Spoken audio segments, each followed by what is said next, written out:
There's Nick. Look at him. His arms are so powerful.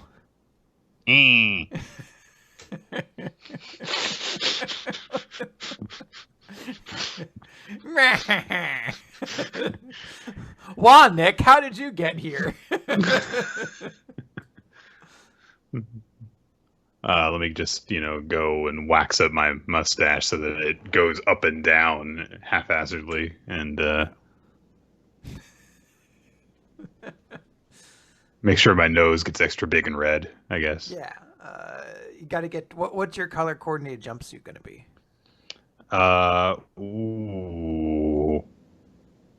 Let's This is important see. because this is on your branding for everything. Your Mario Kart is going to be this color. Your soccer uniform is going to be this color. Your tennis racket, everything is this color. What colors haven't been used in Mario? I mean, I'm sure most of them have been, but... Okay, like, can't do that.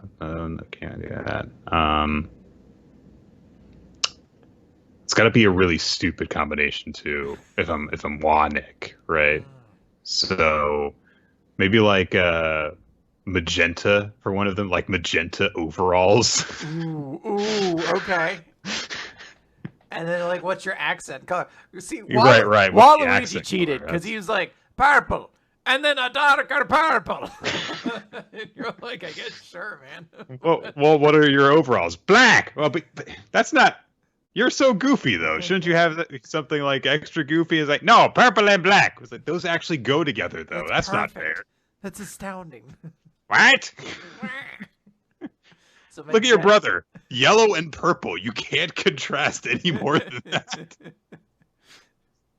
Oh, that's what it should be. Orange, magenta, and orange. Man, that is an aesthetic. I mean, you are color coded to the lesbian pride flag, which is important. I do think Wanik should be a pride icon. We're here. We're queer. I'm gonna win. It's these moments where I'm like, why the hell didn't we start the podcast? We couldn't hit record 2 minutes early. What a fool's errand we've been on. We're never gonna beat this.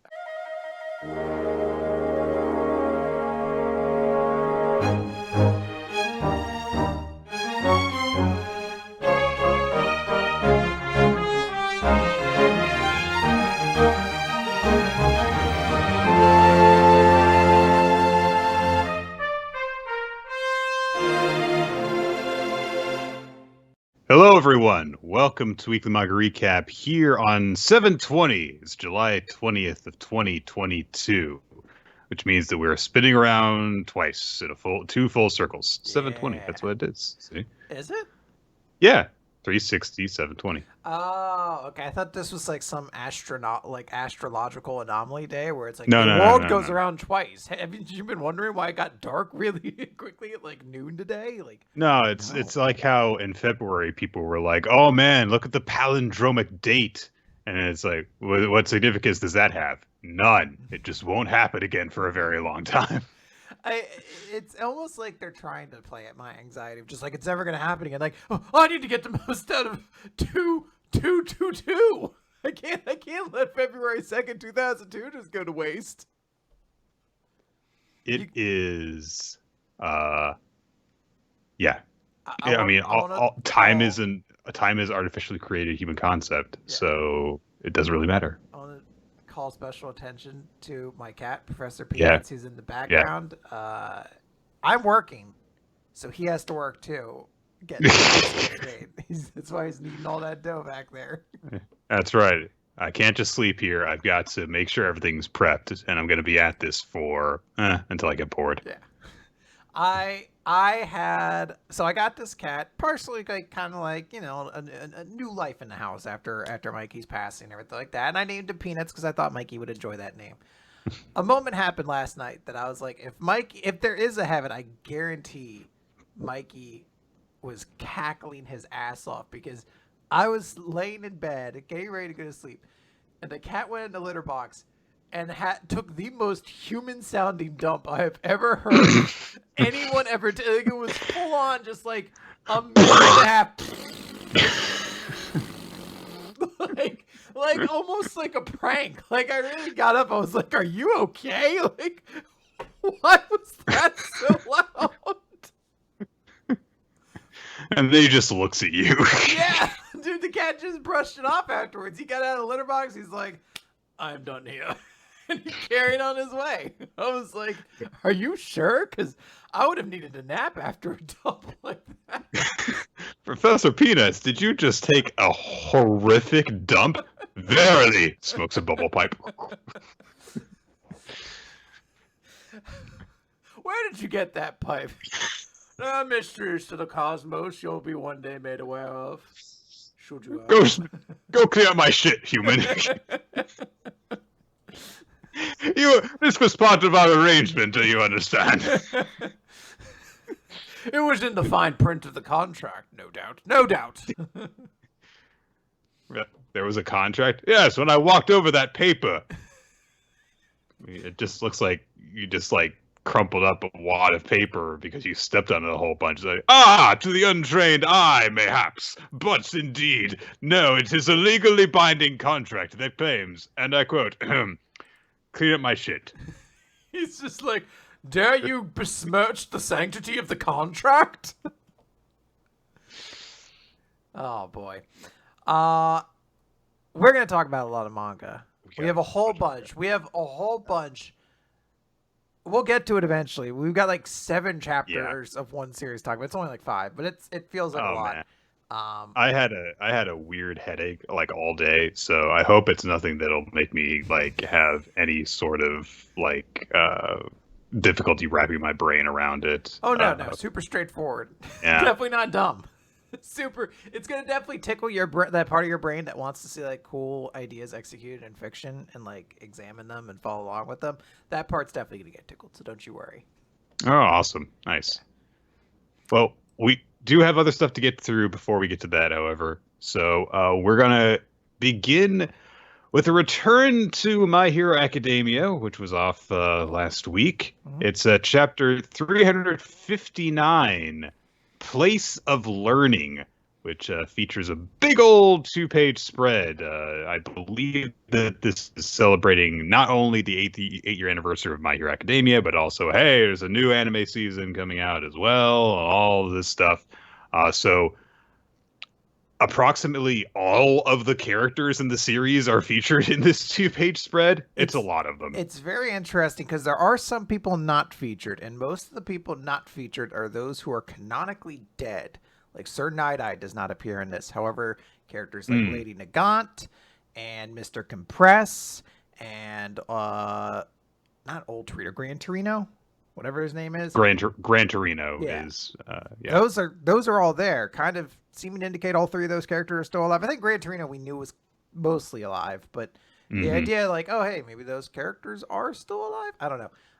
I went into this chapter and a whole lot more when I guested this week on the My Hero Academia podcast, which you can go check out any place that you can find podcasts. So go take a look at that. And you'll hear my thoughts, and mostly people who know a lot more about My Hero talking about it around me as well. So you'll get to hear actual good opinions on My Hero Academia and not me being like, who's this? I don't understand. There's a business class? Since when? That, yes, this has been established. It's just that it never comes up, admittedly. Yeah, that's how we open up this chapter with, it's such a weird little note, honestly. There are business course students from UA who are at the facility where Bakugo and the others are battling Shigaraki because they're making a documentary about the battle, like a war documentary, essentially.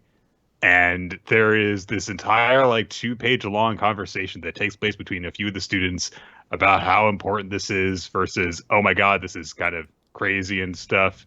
But one of them's like, no, this is very important. You know, the business course, it's our job to promote heroes. We form a bridge between heroes and the rest of society. And this is the culmination of all of our learning at UA. And we're going to document how we all achieved victory here today. It's like, all right, you're not really, you're holding a camera phone, dude. Like, you're not out there punching Shigaraki in the face. I do like it because it's like, hey, we've seen how the support class, like, how they're in this fight. Because, like, we know how the fighter people are doing things, the hero course or whatever. And it's like, hey, here's how the support class is handling things. I do like the idea of showing, like, here's how the support or the business class is handling it. Kind of the only way it does. It doesn't have quite the same execution of, like, the PR guy from Border being like, it's my job to spin this now. But it is in a very similar note of, like, all right, cool moment. And we then transition from that to where we left off the last chapter with Bakugo unleashing his super ultra mega howitzer impact right in Shigaraki's face. There's a huge ass explosion that goes all the way like out of the arena that they're floating in. And then we deal with the aftermath of such a huge blast going off. We cut to all the different heroes who are in more like support roles in this facility, like Aizawa trying to keep Monoma focused. Yaoyorozu is trying to create, parts to replace all the stuff that's getting broken and destroyed and wrecked, along with Cementos. And Kaminari and some others are, of course, supplying power and electricity and stuff. And someone brings up like, oh man, it was really reckless of Bakugo to blow shit up like that because we've got to keep this prison intact. And Kaminari says, no. Actually, Bakugo does sweat the details. You wouldn't believe how many times he's ordered me to keep my left hand up on the table during meals. Okay. It's an important thing. Like if your left hand isn't on there, how are you gonna eat? It's a science. Are one of them, is either one of Kaminari or Bakugo, are they left-handed? I don't know. I wonder if it's a thing where like I don't think so. They sit next to each other and it's like, oh, because normally like there's not an issue, but if you have two people, like a person on the left, and a person on the right, like, oh, we're gonna bump our hands. Yeah, Nicole's left-handed. We run into that all the time when we sit next to each other. So, yeah. Nicole rules. Yeah. Nicole's great. Yeah, it's fucking awesome. I should marry her or something. You should. Yeah. Get on it. Okay. Set a task for you. So of course people were at the point like, what the hell are you bringing up Bakugo being a stickler for table manners right now? And he's like, no. See, he's actually particular. He won't fight haphazardly. Anyway, Bakugo's arm is fucked up now. Oh man! Like, so at first it's just like, oh, they broke up his little grenade gauntlet thing. thing. Like, oh, yeah, that's a shame. Oh, never mind. It's much worse. It's bad. It's very bad. It seems as though like he launched his hand at full force and Shigaraki just kind of snatched it while he was trying to do the explosion, and he's never going to be able to use his arm the same way. Like if that makes a quote unquote full recovery, he's gonna have like permanent nerve damage. It looks fucked up and horrifying to look at. Now this is a world with magic, and Eri can always rewind things back. So there's hope that it won't be that bad. But yes, it is definitely a severe injury. Yeah. All for One, speaking through Shigaraki, said, basically brings up like he understands how Bakugo's abilities work. And how he condenses blasts to pack more power into them and also to avoid, collateral damage. And he says, and that's why this has got to go. Referring to Bakugo's, hands. Ugh. He then says something that is pretty cool, which is, sorry, but your growth and progress still don't interest me. Which is like, yeah, that's pretty cold and cool. Just to I don't care how much you've grown. You're just not interesting to me. I'm gonna kill you now. So, Best Jeanist and Mirako rush in to try and fight Shigaraki as well. And Shigaraki is like, hey, why do you think that it's a good idea for you to fight me at close range? If you get up close and personal with me, then that just means that you're going to deal with my power. It's on par with All Might's because I'm growing to contain my quirks. That's how it works.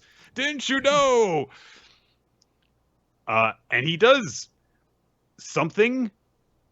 I don't know exactly what. Maybe he throws Bakugo. I believe he swings really, really hard, and it looks like an explosion goes off. Yeah. But I think he just swung his arm really, really hard. So both Bakugo and the pro heroes go flying, and Bakugo is immediately like, "Oh, that was my best move." What I like is he gets really into baseball analogies. Oh, yeah. That was the biggest grand slam I've got. Am I not even close to the major leagues? Oh man, Shigaraki's getting real tough. I better steal home before this is all up. All right, I'm up to bat. Base is loaded. Time to really slug one out. Take me out to the bullet. Someone's like, Bakugo, shut up and kill him. Listen, this is very important. We're at war, as in wins above replacements, and so it's time that we whip ourselves into shape. Hey, hey, Shigaraki. Like, I just want to take cut after this fight. Stunned Bakugo's like resting on the couch, just like turns on the TV and baseball's on. He's like, "Oh, is that what this is?" It's so boring. It sucks. It just changes to like monster trucks wrestling each other. He's like, "Yeah, Monster truck wrestling, yeah. It's my favorite show. Everyone's watching it. It's the best." So there is a weird thing that happens in the next few pages, because we go from Shigaraki being like, "You don't interest me at all, Bakugo," to, "Actually, you interest me a great deal, Bakugo, but it just has nothing to do with how strong you are." He says the only thing that interests him about Bakugo is how you're closer to Izuku Midoriya than anyone else. Well, don't tell the internet that. Yeah. So, going to start an entire debate about, is this relationship problematic? Do you forgive Bakugo or not? Why? How can you ship them? It's so messed up. Blah blah blah. Look, Shigaraki, of course, he has weird views on what characters should go together.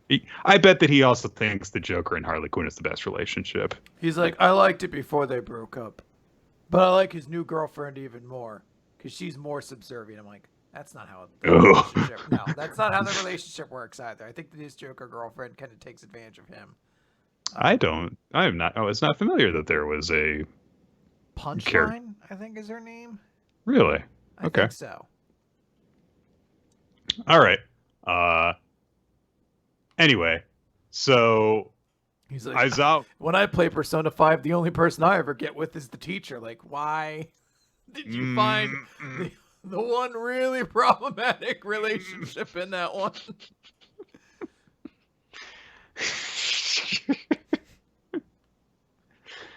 Oh, God. When I read, we never learn. It's the teacher every time.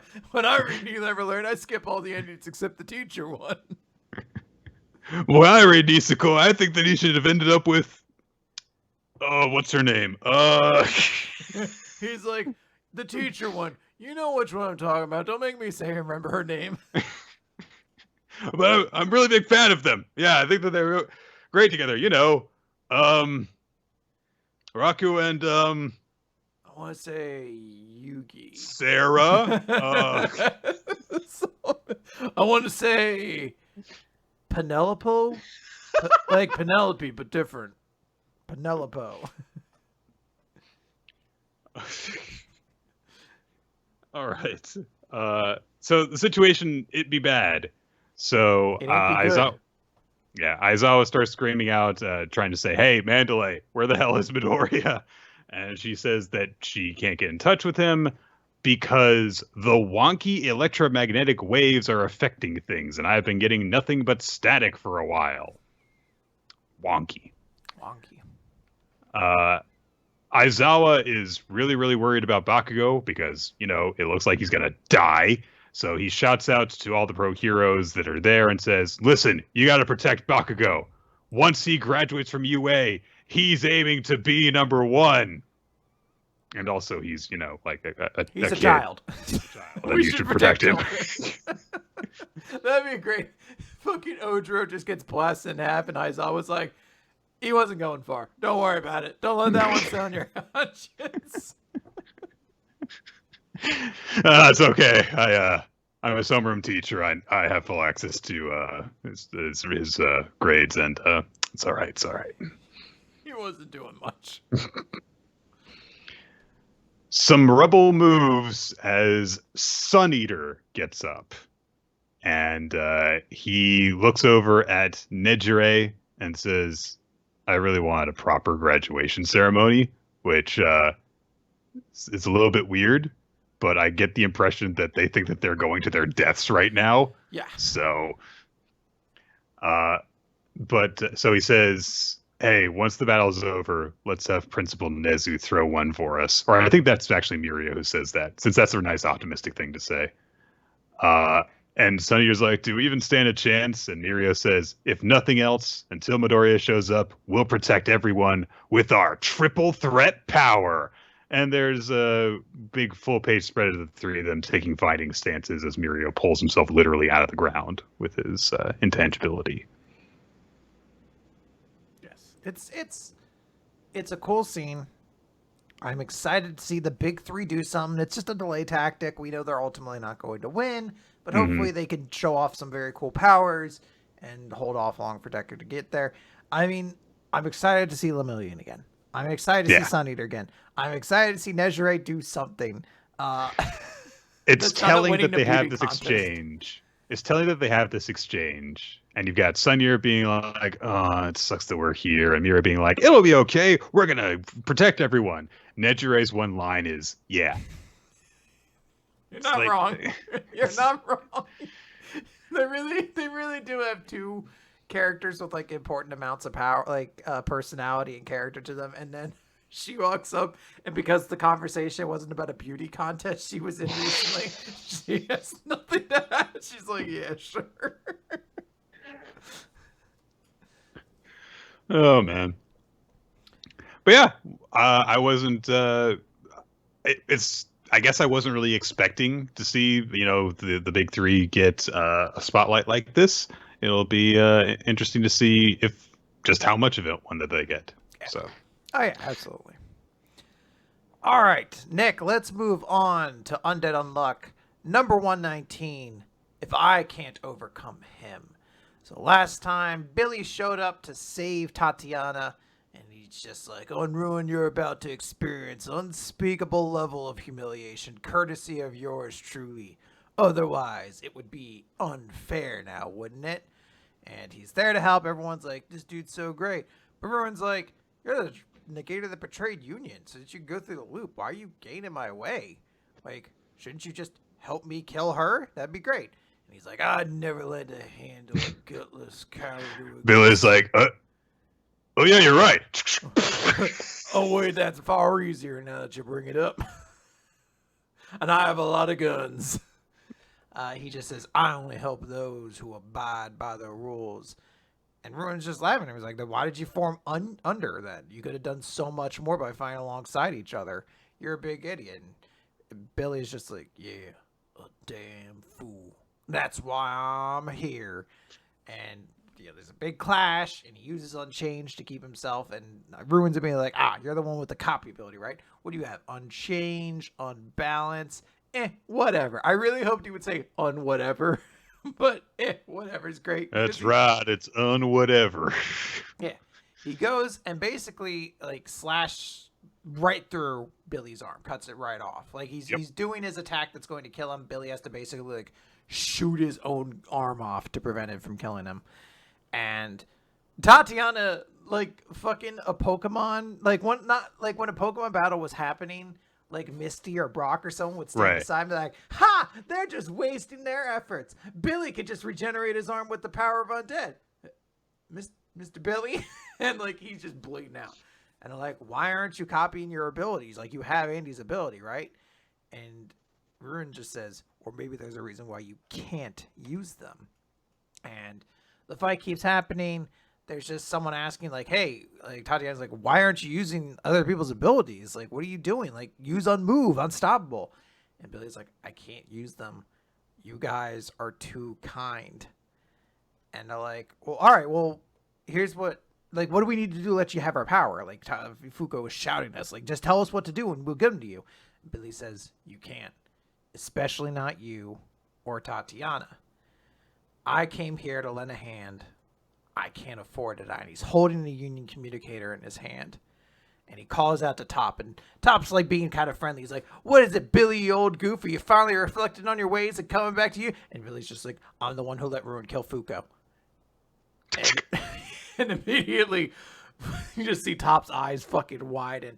And Tatiana's like, why are you lying? They're like, yeah, what do you're like, I like Ruin's like, yeah, what are you talking about? He's like, hey, whoa, we were working together.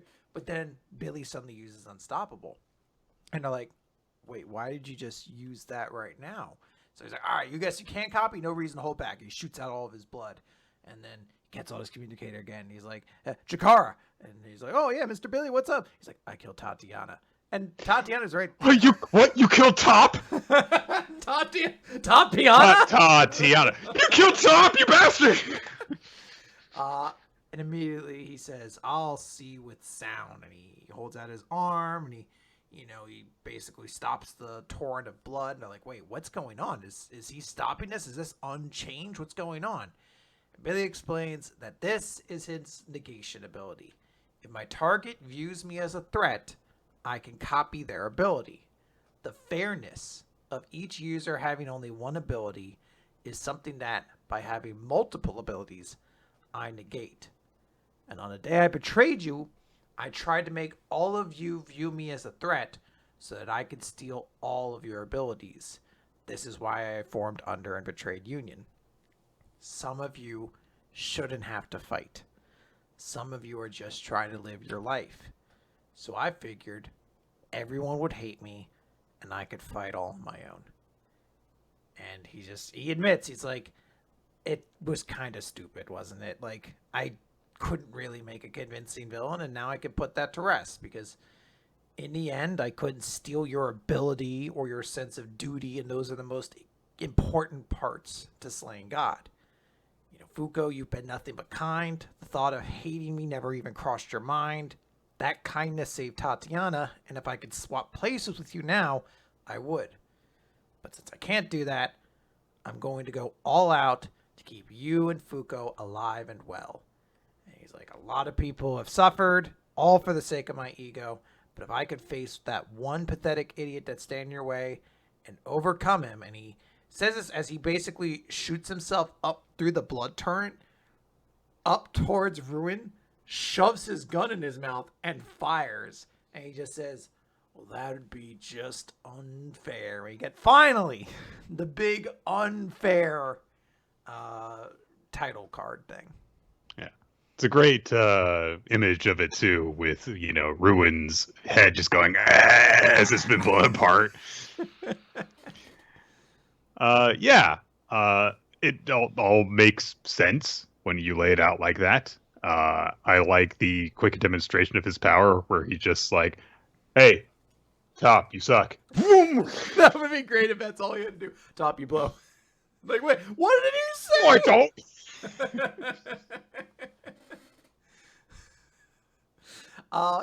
I do like it. It makes sense. It feels like a better justification for, because this is a character trope that's done a lot. Like, the character who pushes everybody away because he wants to protect them.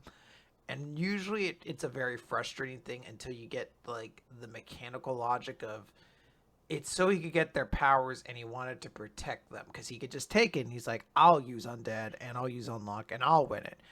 I would love to, at some point, go back and kind of reread certain parts to see if you can really see him trying to, like, kind of nag, like, Fuko and characters like that on. Right. But yeah, it's super cool. The shot of him just blowing Ruin's head off is so cool. It's very good all around. Yeah.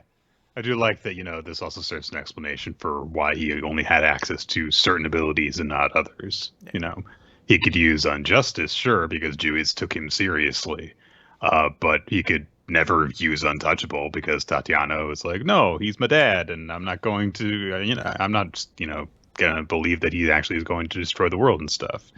And then it's just Fuko's just too fucking nice. So she's like, no, I'm going to with shonen friendship. Just Yeah, I'm just gonna keep beating down on you until this all works out. And then she's just like, God damn it, it couldn't work. You're too fucking nice. Stupid nice children, being friendly.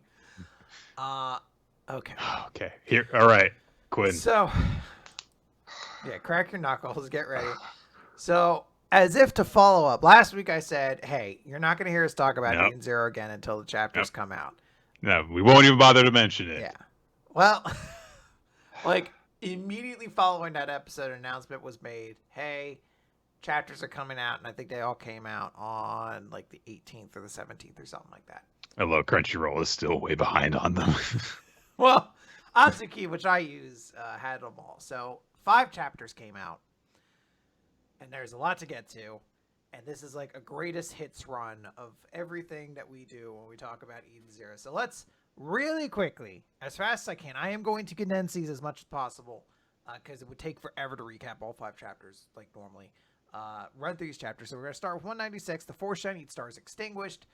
Hermit had just defeated Killer, and Killer's like, all right, well, if I'm going out, I'm taking you with me. And he explodes, and I guess the explosion infects Hermit with a computer virus. Don't worry, this is very scary and going to be dealt with in exactly the same tension as it's been delivered with here. We cut over to Shiki and Weiss, who are stuck in that other world dimension thing from Killers. They find Rebecca, who's basically like being held like a cross, and they just grab her, and they're like, cool, let's get out of here. Let's get out of here before she loses even more clothing. Yeah. They're back in the Coliseum. They're like, cool, what's going on with Homura? And they see Homura smashed into a wall, and then Brigadine's still being there, and Shiki's like, Homura! And then we cut away. It looks like Homura's down for the count. There's Clown, and Clown's like, I'm going to fight you, witch. And because the chapter is called The 4 Shining Stars Extinguished, we needed to see Hermit in a bad spot and Homura in a bad spot, and to cap that all off, Witch is defeated because Clown summons a big cat that just eats her. It's very, very strange. Yeah. Especially because, like, the way she quote-unquote is eaten is just her upper half just kind of goes in the mouth while she goes, ah! Ah! Yeah. It's a weirdly cartoonish way of the distress of her situation being delivered. Like, there's obviously she's a machine, so there'd be no blood anyway. But it's more just like, oh, yeah. Well, she's half in the mouth now, like, you know, like a dog swallows a cat in a Looney Tunes cartoon. Yeah. So it looks like they're all done, and Clown is like, time to get Ethereon. But Nick, thank God we didn't have to leave off on that cliffhanger. No. We get to go straight into chapter 197, Confidence, where we go back 15 minutes to explain what happened with Homura, and it's the dumbest shit in the so fucking stupid. universe.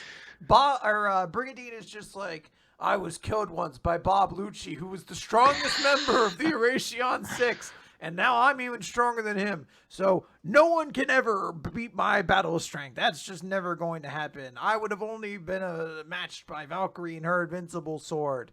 And Homura does her overdrive and everything like that. And she's like, I may not be as strong as my master, but I could beat you. And Brigidine's like, no, I've calculated it mathematically. There's never a chance that you could beat me. He punches her into the wall that we saw her in before. But before he gets that big strike in, Homura does a bunch of attacks. And he's like, see, you can't do it.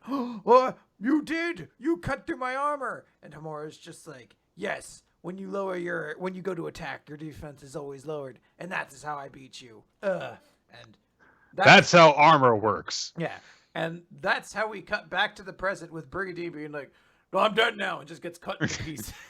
Oh, you thought that I was alive, but actually it was just like, you know, in samurai showdowns where, like, you know, the guy's still standing for a while, then they fall over. Yeah, I was just standing up here for a really long time before you showed up. Yeah. Oh, man, I'm in like 50 pieces now. It's supposed to be a very cool scene. It's just not, because it's not a particularly interesting conclusion to a fight, but whatever, you know, it's fine. Homura's like, did I do my duty as one of the Shining Stars? And Shiki's like, I don't care about that. I just want you as my friend. So that's a little bit sweet. Let's talk about chapter 198, Nightmare, where we cut to the sister and Rebecca fight. Like, Clown walks past Hermit. who's like on the ground, like convulsing, like she's because she's just dying at this point. And Clown goes to activate and get into Ethereum. He's like, Lord Ziggy, Ethereum will be yours at last. And then Sister's like, no, it won't. And she walks by Hermit, who's like, Sister. And she's like, you're healed now. Like legit just throws her hand out. And Hermit's like, oh, cure moderate wound. Oh, you're fine. I think I'm better. You're like, sure. Fucking whatever, dude. So he's like, I thought you got eaten by a huge beast. But she's like, yeah, girl gets gnawed a bit and you blow the whole thing out of proportion. And basically what she just did is she just healed the cat so much he exploded and died. And Clown's like, it's kind of fucked up. Like, the life of Eden and you killed an animal. And she's like, I don't know, you made like an evil cat out of ether. It doesn't really count, dude. So who gives a shit? So Clown activates his ability and it manifests in these weird tendrils. And he's like, you're going to the nightmare dimension. And Sister's like chained up. And she's like, no, I am not a sub. I'm not a switch. Like, I am only Dom. I like to do the tying. And because we have to get weird and creepy, Clown's like, yes, I had Rebecca here not that long ago. And, you know, she would have died here. And Rebecca, or Sister's like, wait, Rebecca was here? And she imagines what it was like for Rebecca to be here. For some reason, in her mind, Rebecca's in a bikini in the scene. And she's like, yeah, oh, I'm actually getting kind of hot and aroused by thinking about this. And I'm like, that's a very fucked up thing for you to say about a friend of yours. But you know what? Why should we stop here? Because then we get really weird and fetishy, and we get some tentacle stuff. It's kind of gross. I think this is, like, you could easily read this as something that's supposed to be body horror, because it's like she gets impregnated with, like, maggot leeches that, like, explode out of her stomach, but it's like... Yeah, it's the entire lower half of her body gets ripped off, basically. Yeah. But it's not entirely, like... It's not actually gory, so it's hard for me not to read this again as kind of fetishy in some way. What? I mean, like, look, Quinn. I've watched 2 pages before this happened. She was imagining how hot it was for Rebecca to be tied up. So obviously, this can't be sexual at all. We did the sexual thing before this. This is the serious part. Yeah, no, I've typed Sonic the Hedgehog into DeviantArt before. I know what comes up. This is a fetish. I found it. Officers right here. No, so she's like, oh no, the nightmare starts. She's like, this sucks. I'm going to activate my ether gear, overdrive, whatever thing now. And she becomes a dominatrix and she just starts whipping them over and over again. And that's how the fight ends. It's just dumb. She does, like, at the end be like, I won't kill you though. So there you go. There's that. So we'll move to chapter 199. Fire Nox. Oh my god. This is the one everyone's excited about. Nick. Oh my god. So we start on the Eden Zero. They're doing their big attacks. Things are going relatively well. We see Holy's about to show down with Dead End Crow, and that's important. Moscow is apparently like the bridge status updater, working alongside their captain. And that seems so wrong to me, to have Moscow be like the number one on the bridge. Just imagine, the crew of the Enterprise, there's a panicky situation. They're like, what's going on? And Moscow's like, well, why are you here? Yeah. I would also like to add another note that the conflict between Clown and Rebecca being saved from Clown's dimension and then Sister fighting Clown were all resolved without Labilia actually being involved, so I'm still not entirely certain what that entire bit was. So, just to clear that up, fucking Acnoelia or whatever her name is just like, don't you know dragons have an excellent sense of smell, Lord Justice, and shoots a laser beam at Justice, and he dodges. And hers is like, this isn't funny. Get rid of these restraints. I can help you. And then we cut over to the fight in space. Eraser's racing, and he's like, look at all these dragons. And I forget this character's name. I think it's like fucking Spot or some horse shit like that. I don't know. The one character of the Erasion 6 Interstellar no one knows about is like, all of them are here. The gang's all here. All of the Erasion 6 Galactica are here. And they're like, what including do you mean? Saint Fire Nox. Yes. Ooh. Yeah. Who is the mysterious Saint Fire Nox? We don't know. We Yeah. don't see their face. We know nothing about them. We know a little tease that they are part of a religious organization. It's crazy. So everyone's shocked, but like, wait, Saint Fire Nox is here too. This is crazy. Like, this is like unbelievable. We get over to the rest of the main group who are heading in. They're like, all right, let's do this. Get in, summon the chronophage, and destroy the whole planet. Let's do this. But they start picking up some life readings coming from the compound. They're like, oh, well, Connor did say that there were people on this planet. This must be like the prisoners of the planet, basically. Like, let's go in. So they get in there, and there's basically like a giant factory. And we get like a 2-page spread of this. It's like wall to wall of like tubes, test tube, like tank people. And they're all women. And of course, they're all naked because it wouldn't make sense otherwise. Yeah. Yeah, and they're like, "What's going on here?" And Wally's like, "Oi, you gotta be pulling me leg here. Me mom's in one of those tanks." And then Homura's like, "My mom's in one of those tanks." Why is her hair still done up like that? Well, Nick, we're gonna get to that. Don't worry. Don't you worry. There's plenty of justification for everybody coming up next chapter. We made sure to take off all of her clothes, but we kept her ornate hairpins in. Enough people were like, I don't know who this is if her hair isn't done up the iconic way. So, and they're like, "Oi, this is an illusion." And Ziggy's like, "Not an illusion, no a hologram. I collect moms." And that's his explanation. He's like, "Everyone I've collected here is a mother. The human species possesses a special ether that exists in only those who have become mothers." And they're like, "Why are you collecting them?" And he says, "Oh, look." And he gravity pulls a tank from the wall. He's like, "This one is a mother as well. Saint Fire Nox, Rebecca's mother." And this is meant to be a twist, but we know nothing about Saint Fire Nox. So who gives a shit? You could have said her mother was like Nancy Reagan. It means the exact same. Like, I don't know. Seems very silly. Again, thank goodness we didn't have to leave this cliffhanger off here because we have one last chapter to talk about, chapter 200, Alternative. By the way, every time Saint Fire Nox comes up, I'm kind of tempted to say it like Saint Elmo's Fire. Saint Fire Nox! Not bad. We can make a song out of it. So Ziggy's like, "Yes, Saint Fire Nox is your mother, Rebecca." And Rebecca has nothing to say because who gives a shit at this point? And Ziggy just gets charged by Shiki, who's just like, "Arr!" Ziggy pushes him away with gravity. And they're like, "I don't get it.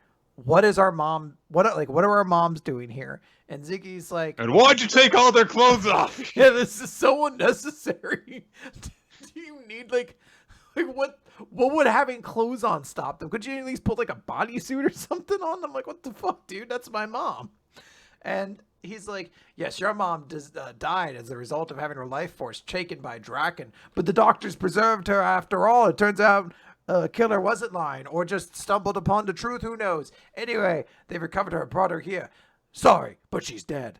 And then, of course, Madame Kerr and I are like, "Yes, we recovered her 2 years ago from the Sun Jewel where she was imprisoned by a gang of delinquents, but she was dead. So, of course, she was just abused to death." And, we're not going to dig into that, but no. You can clearly dig into what that means. So that's fucking horrifying and gross. Super weird. Thanks. Anyway, and of she's course, dead. To preserve her dignity after such a fate, I'm putting her in this tube and keeping her naked for all eternity.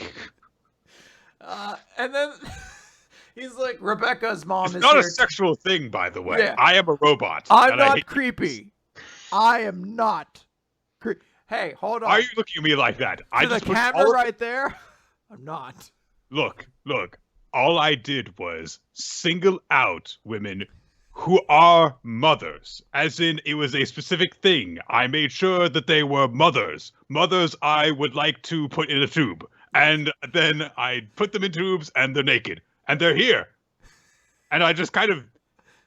There's like a viewing... They're completely exposed. Nothing covers up their bits or anything. So I can just look at them all the time. But I don't. I don't. It's not sexual. It's not a sex thing. That's how he opens it. It is not a sex thing. Shiki, I have collected the parents, the mothers of all your crewmates. I was going to comment on how it's kind of weird that he keeps on going. He's like, she is already dead. But I think it's funnier to go, it's like, oh, yes, it is Weitz's mother, Irma Steiner. Her life was stolen by a draken. This is not a sex thing. Every time. Kurenai Kogetsu, Homura's mother. She was abused to death. This is not a sex thing. It's not a sex thing. I assure you. He's like, Rebecca, or your mom, Archbishop of the Church of Saint Fire, said to have control over time itself. Her powers were identified as a threat, and that's why she was made into one of the Galactica. It was no easy task to recover, but we had to massacre all of her followers. But this one is still alive. And it's not a sex thing. Yeah. So they're like, holy shit. And then I love this. This is so stupid and unnecessary. Oh, yeah. By the way, more moms are here. More moms are here. Clean and Jean's moms. They're here, and she's dead. And it's Laguna's mom, whose name is Urfa Hubert. She's dead too. It's just like, it's happening.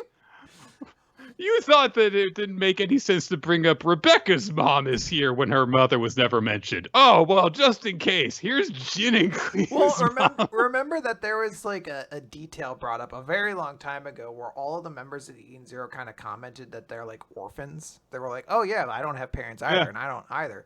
So this is like the payoff because all their moms had to get kidnapped to be fucking put into tubes. And I love it because Homura asks, like, why did you bring our moms here? And he's like, to fuck with you, basically. Because it is like, merely to set an example. Any mother would have suffered. Yeah, he's like, that's why I kidnapped literally thousands of them. That's why I specifically went so far out of my way to kidnap people who are, like, dead or, like, were, like, so difficult to obtain. Like, I'm pretty sure Clean and Jin's mom wasn't she like torn to pieces or some shit like that? Like, wasn't she killed by that doctor? Also, he changes his mind halfway through his explanation because he's like, oh, the retrieval of your mothers is to set an example. But there's an ether that mothers possess. Yeah. He's like, well, he's saying any mom will do because there's a special ether in moms, the power to create life itself. Whatever. I like, do snakes not also possess that ether when they lay the eggs? Like, what are you talking about? I have put many sponges in these tubes. It's not a sex thing. Actually, that one is a sex thing. That one, a little bit. Oh, every time that one of them just buds off and becomes its own organism. Oh, that's hot. Actually, guys, I'm going to be right back. I'm just going to take this tube with me to the back. Don't follow me. Spend time looking at your naked moms. And remember, that's not a sex thing. This is.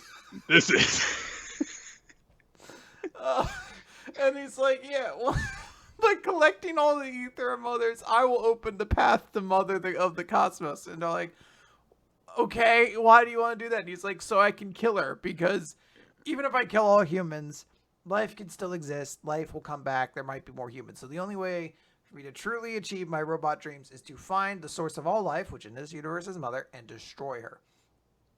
So there's really not like a concrete reason as to why like life ether, I guess, opens the path to mother. I thought it was like finding the relics, but I don't know, maybe maybe all those relics were like birthed by people too or something. I don't know. Anyway, Shigi's like, not if I can help it. He has like a weird face in this angle. Like, I guess he's supposed to be really angry, but he just looks like, oh, not if I can help it. And Ziggy just makes a wormhole and teleports both of them away. And he's like, we'll talk later. Anyway, you're searching for the core. Here it is. Good luck with your Planet Eater plan. Like, oh no, he knows the plan. That's crazy. So now. Yeah. I guess we can't summon a chronophage here because there is one person that's alive here that we could move. Nick, and Ziggy's not here to stop it. how would we possibly move her? She's like sealed to the wall with those two. I mean, I guess Ziggy did rip it straight off the wall. So really all you had to do was just pick it up he at this did point. demonstrate it like, oh, here they are. Here's all the ones that you might have any reason, personally to retrieve them. Well, he specifically pulled Saint Fire Nox off the wall. So maybe you could have been like, oh, it's so difficult to, like, infrastructurally speaking, break it off the wall. Like, no. Homura could just lift it up and carry it back to the ship or whatever. But there's a moral quandary now. Like, what can we do? If we were to summon the chronophage, Rebecca's like, I can't. Cut over to Shiki. He and Ziggy are on top of a giant robot spire thing. And they're like, time to have our fateful fight. And they just punch each other. It's such an unclimactic moment. But they just punch each other real hard. And, like, the force of gravity, like, starts destroying the building. And Ziggy's like, well done, you've grown stronger. And then he kicks. I did like the part where they headbutt each other. Yeah. It's a cool two-way spread. Yeah, so. It's not bad. They just do a bunch of, like, attacks. They shoot, like, little shards and shit like that at each other. And Ziggy looks into space. He says, so this is the one who exists outside the wheel of time. I forgot about this. This is so dumb. And Shiki's like, what are you talking about? And we cut to 20,000 years later, where a spaceman has found Rebecca's B-cube. And he's like, impossible, this signal. They're life readings. We're picking up a vital signature from the man. He's alive. What is happening? There was a point in time where I was like, guys, Hero series, just move at a fast pace. I'm now very convinced that this series is ending fairly soon. Like, it does seem to be rushing towards a conclusion at this point. Now, I don't think it's getting canceled, but maybe Hero is just tired of this series, or I don't know. I have no idea what's going on, what they're trying to accomplish. The reveal of Ziggy has been collecting moms from across the universe is so bizarre. And I think it's supposed to be like a holy shit moment, but it just comes off as weird and dumb because it's like, why do you need them alive? Do moms keep producing life energy for decades after they've given birth? Like, what does that imply? Like, couldn't you just get like 70 grandmas in this place and be like, cool, like, done? Like, why do you need to store them in fucking back to tanks? Like, why is any of this stuff happening? It's weird. I mean, I do think that at a very basic conceptual level, the idea of like, okay, the mother is the one who created the universe, created the life of the universe, and so through that she is connected to any person who has birthed new life. So it's like, all right, there's a thematic connection there, sure, and there's like, and there's a connection between them, that blah blah blah blah blah. Okay, at a very basic, you're sketching out ideas levels, like, yeah, I think that there's something there. The way it is executed is very strange, unnecessarily sexual, which is par for the course. Also, really sexist at a deep underlying level to just reduce all of these people to, they were mothers, and so they gave life, and so that is why, they are a source of power or a connection or whatever. That's why they were born, is literally just because they gave birth to other people. Like, we don't know anything about most of the characters that were introduced in this manner, other than, Weiss's mother was kind, and, obviously her death had a huge impact on him. Kogetsu was an asshole, and wasn't, Homura's real mother. That was Valkyrie. And apparently, Rebecca's mother is a member of the Eurasian Seis Galactica, I guess. Sure. What did she do? It's interesting. It's like Hero read a little bit about like symbolism and themes, And he's like, yeah, like in my universe, the being that kind of controls all is mother. Like who births us more than our mothers? Like, yeah, okay, fair.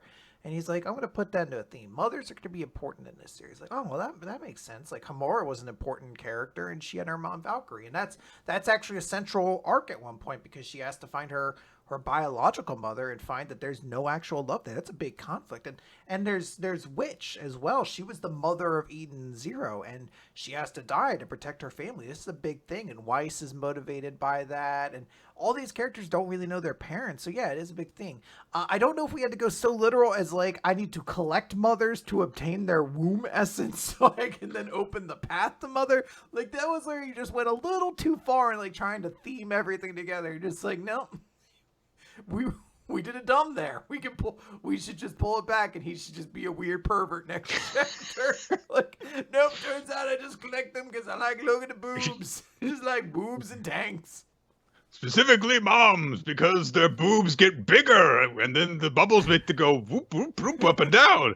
Oh, it's so well. good. I mean, there is an internal logic to your plan, so Almost I'll give you all that. these now. mothers are dead. Is that another thing you're into? He's like, no, I'm just sad. It's that. There we go. I am a robot.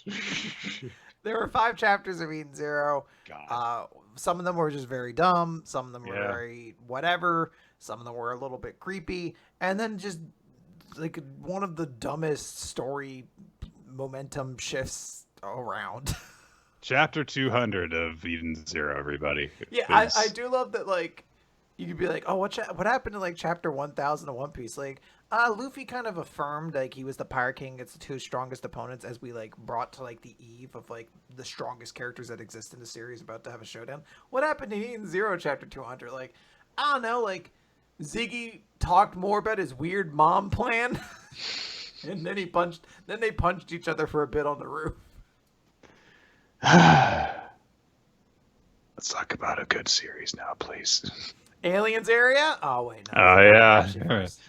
Akane-banashi, story 22, as a performer. Hey,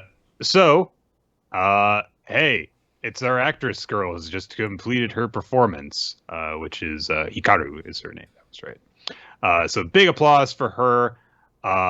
And the journalist guy, thinks to himself like, I mean, yeah, she got a lot of applause, but the fact that she's doing this in front of Isho Arakawa, this is just like that day during the promotion test that I covered 6 years ago. All right, good to know. I feel like this guy might actually like kind of have a recurring role in this story if he's got that, level of connection and understanding there. So he's thinking about what happened with Akane's father, and he thinks like, yeah, I mean, he got a really big reaction then too. So I wonder if there's going to be a similar reaction from Arakawa this time.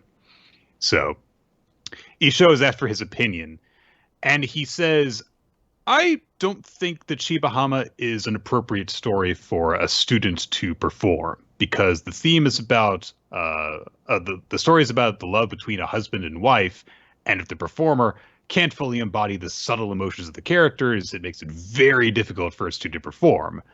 But your mastery of the wife's state of mind has me marveling. You are an incredibly high level of skill for a performer. It was a bit theatrical for my taste, but it was fine nonetheless. So it's one of those things that, in contrast to what he said about the previous one, where he was just like, no, I disagree with this fundamentally. This was him saying like, I usually don't like this, but because of that, I can say your performance was really good. It really bigs up Hikaru. Yeah. So, then we cut over to just next to him, Ryujaku, who is staring at Hikaru's like portfolio when he has asked for his opinion. So I'm wondering if there is a little something there based on that. Hikaru goes off after getting the feedback, and she goes off stage, and she starts thinking to herself, in her natural voice, I think I could have done better. My voice was lifting a bit. The tempo was a little too fast. But as she goes more and critiques her more, she just, kind of like goes, once I start nitpicking, I ain't able to stop myself. But she thinks about what she had told her manager before, which was any fame she had was just because of the story rather than her own skill. And she thinks about what Isho said. Your mastery has me marveling at the high level of skill you've reached as a performer. And when she thinks about that, she gets this big satisfied smile on her face and she kind of pumps her fists. So Isho kind of said the exact thing that she needed from this. Yeah. Modern Rakugo guy is like, whatever. Who cares? And he is already basically saying like, all right, second place is still nice, whatever, and someone comes by and he's like, hey, it's not over. There's still, the Jugemu girl, right? And he says, she's not going to win. Look. And he points out at the audience and everyone's like, the big championship match has happened. And there's just like a throwaway tag, 6-person tag that's after this. So there's people who are going to take a pee break now. They're like, oh, clearly this thing has peaked. That I'm gonna, go to the bathroom. And there's people just, having kind of idly chatting about other stuff instead. So we see that Koguma has wandered off along with Akane's teacher to go and talk to Akane because Koguma is like, she's gonna lose. The students who are here are more skilled than I thought they were going to be, and she decided to be a Rakugoka because she couldn't get over her father's expulsion. Now she's in the presence of the guy who did that. You think that she's just going to suddenly unlock her full potential. The stronger your feelings, the harder it is to control your emotions, and the mood of the crowd is going to be against her.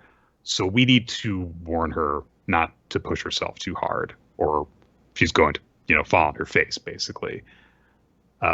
They run into Akane coming down the stairs as she's on her way to the stage, and she looks just like her normal self, pretty casual. And Koguma checks with her and says, hey, are you sure you're all right? I mean, you don't even want to look at Isho, right? Are you going to be able to stay cool? And Akane looks at him and she says, I've seen Isho Arakawa do Rakugo before I asked to apprentice under our master. And it was a really weird feeling because I can't forgive what he did to my dad. But when I watched him perform, I felt it would be stupid to try to be a Rakugoka and refuse to admit his greatness. My emotions are a mess. So to keep it simple, I just want to know why he kicked my dad out. And then I can actually move forward. Which is interesting because it definitely seems like, hey, this whole thing with these shows, like that, this might not even be like a long running thing for this series and for Akane. It might just be like the first hurdle along her story. I feel like you'll probably get involved, but this specific relationship between them might not last very long.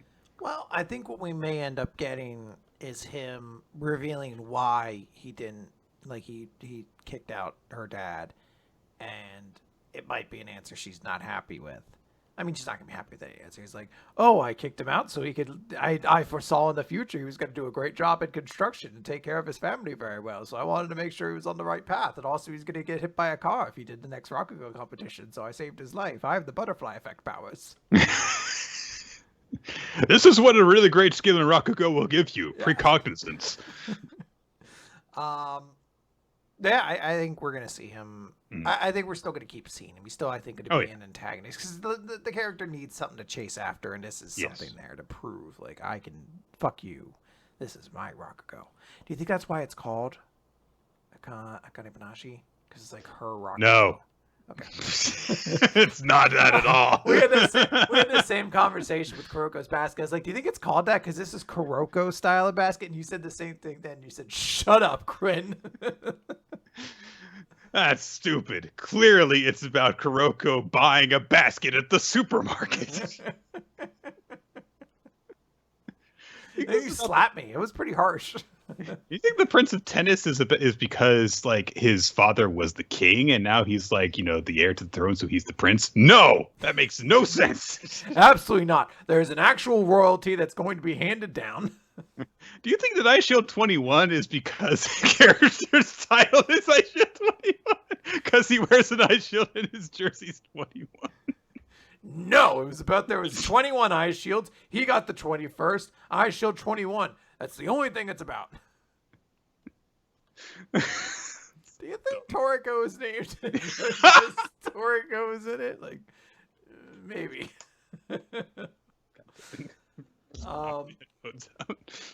Yeah, I don't know. I thought it was good. Koguma admits to Akane, to himself rather, that maybe he's actually the one who's not over Shinta getting kicked out by Isho. But Akane's going to go and take the competition, and Akane's teacher is really worried. But Koguma says, hey, she's going to be fine. My little sister apprentice won't come up short.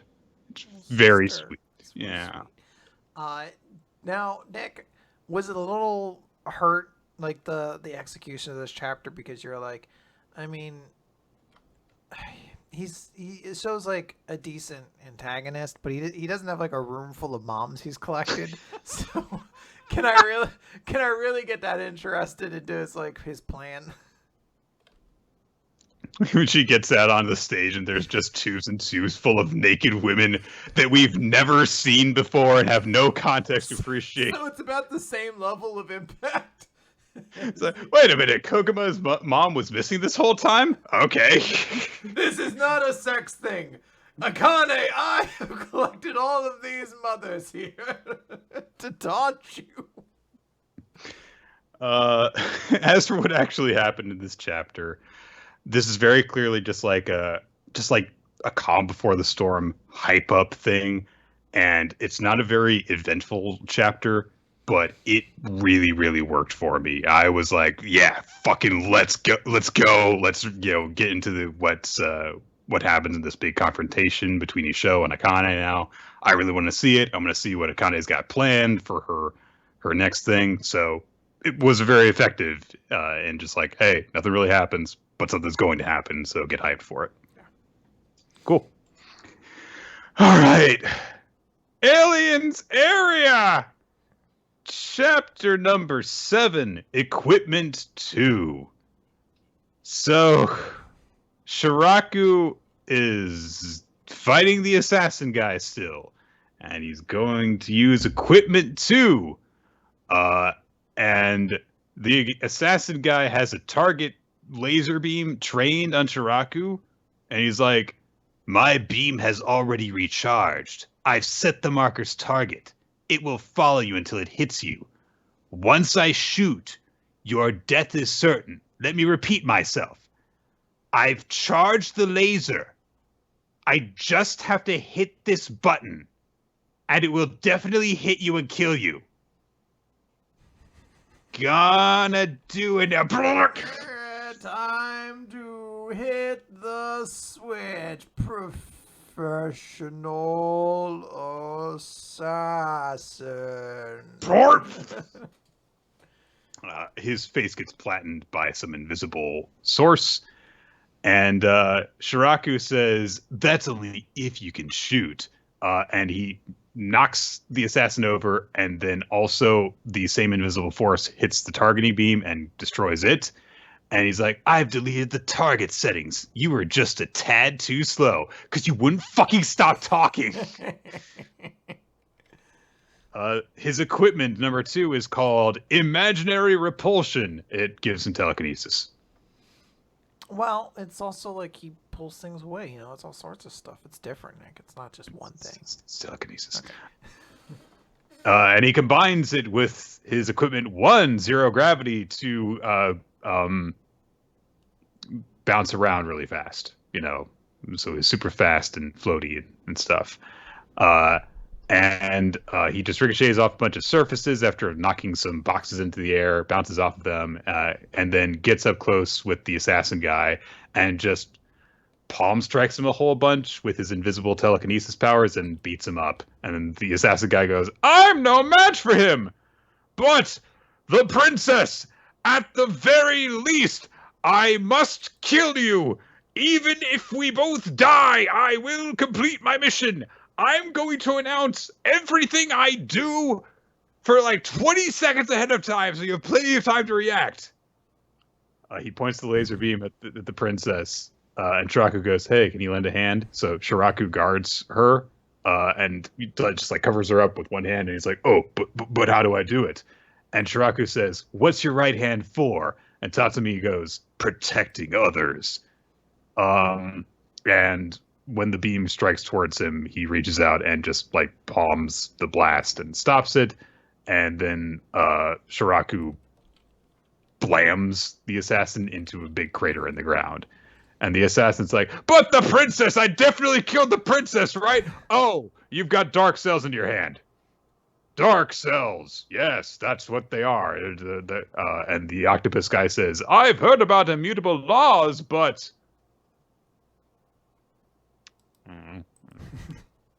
Shiraku just says to Tatsumi, "Think of it as something very hard. You know, dark matter, dark energy, various dark things exist.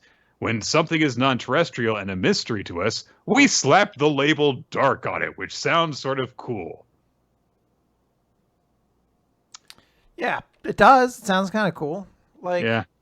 imagine if I was like, "Oh, I need new batteries," but I was like, "I need new dark batteries."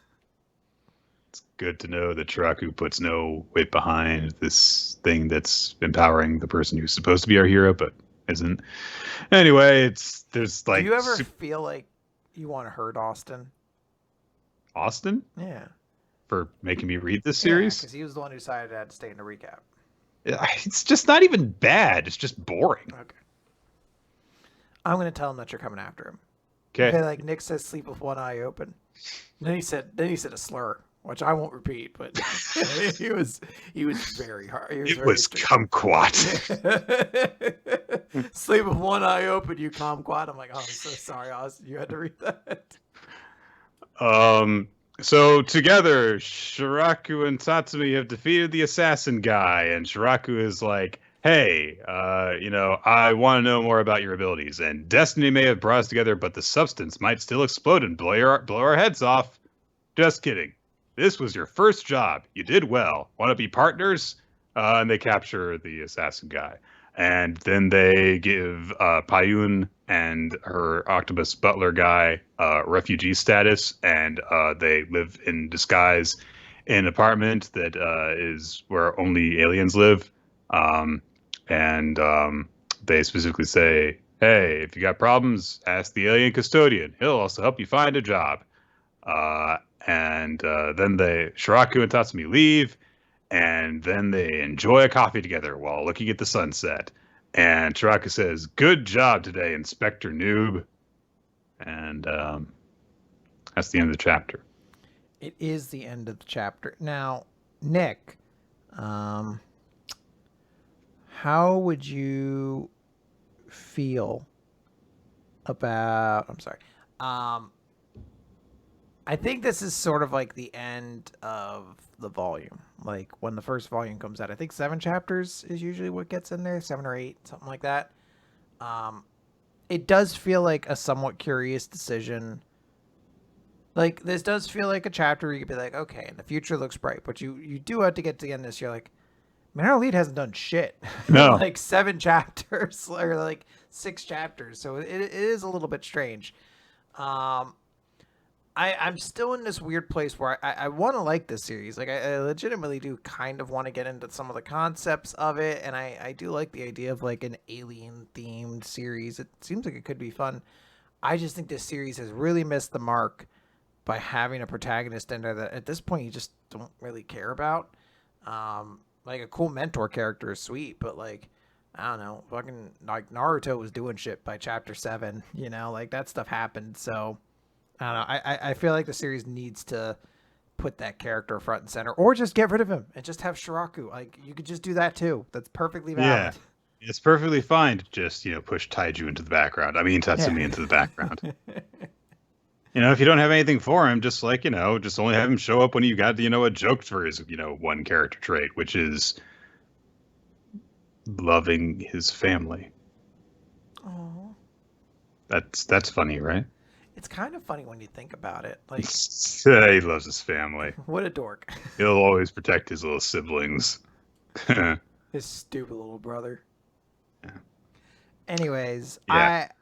I would like more, but we'll wait and see on that. Let's talk about Blue Box, Nick. Blue Box. It's chapter number Blue 61. Box. That's new. That's new intro for Blue Box.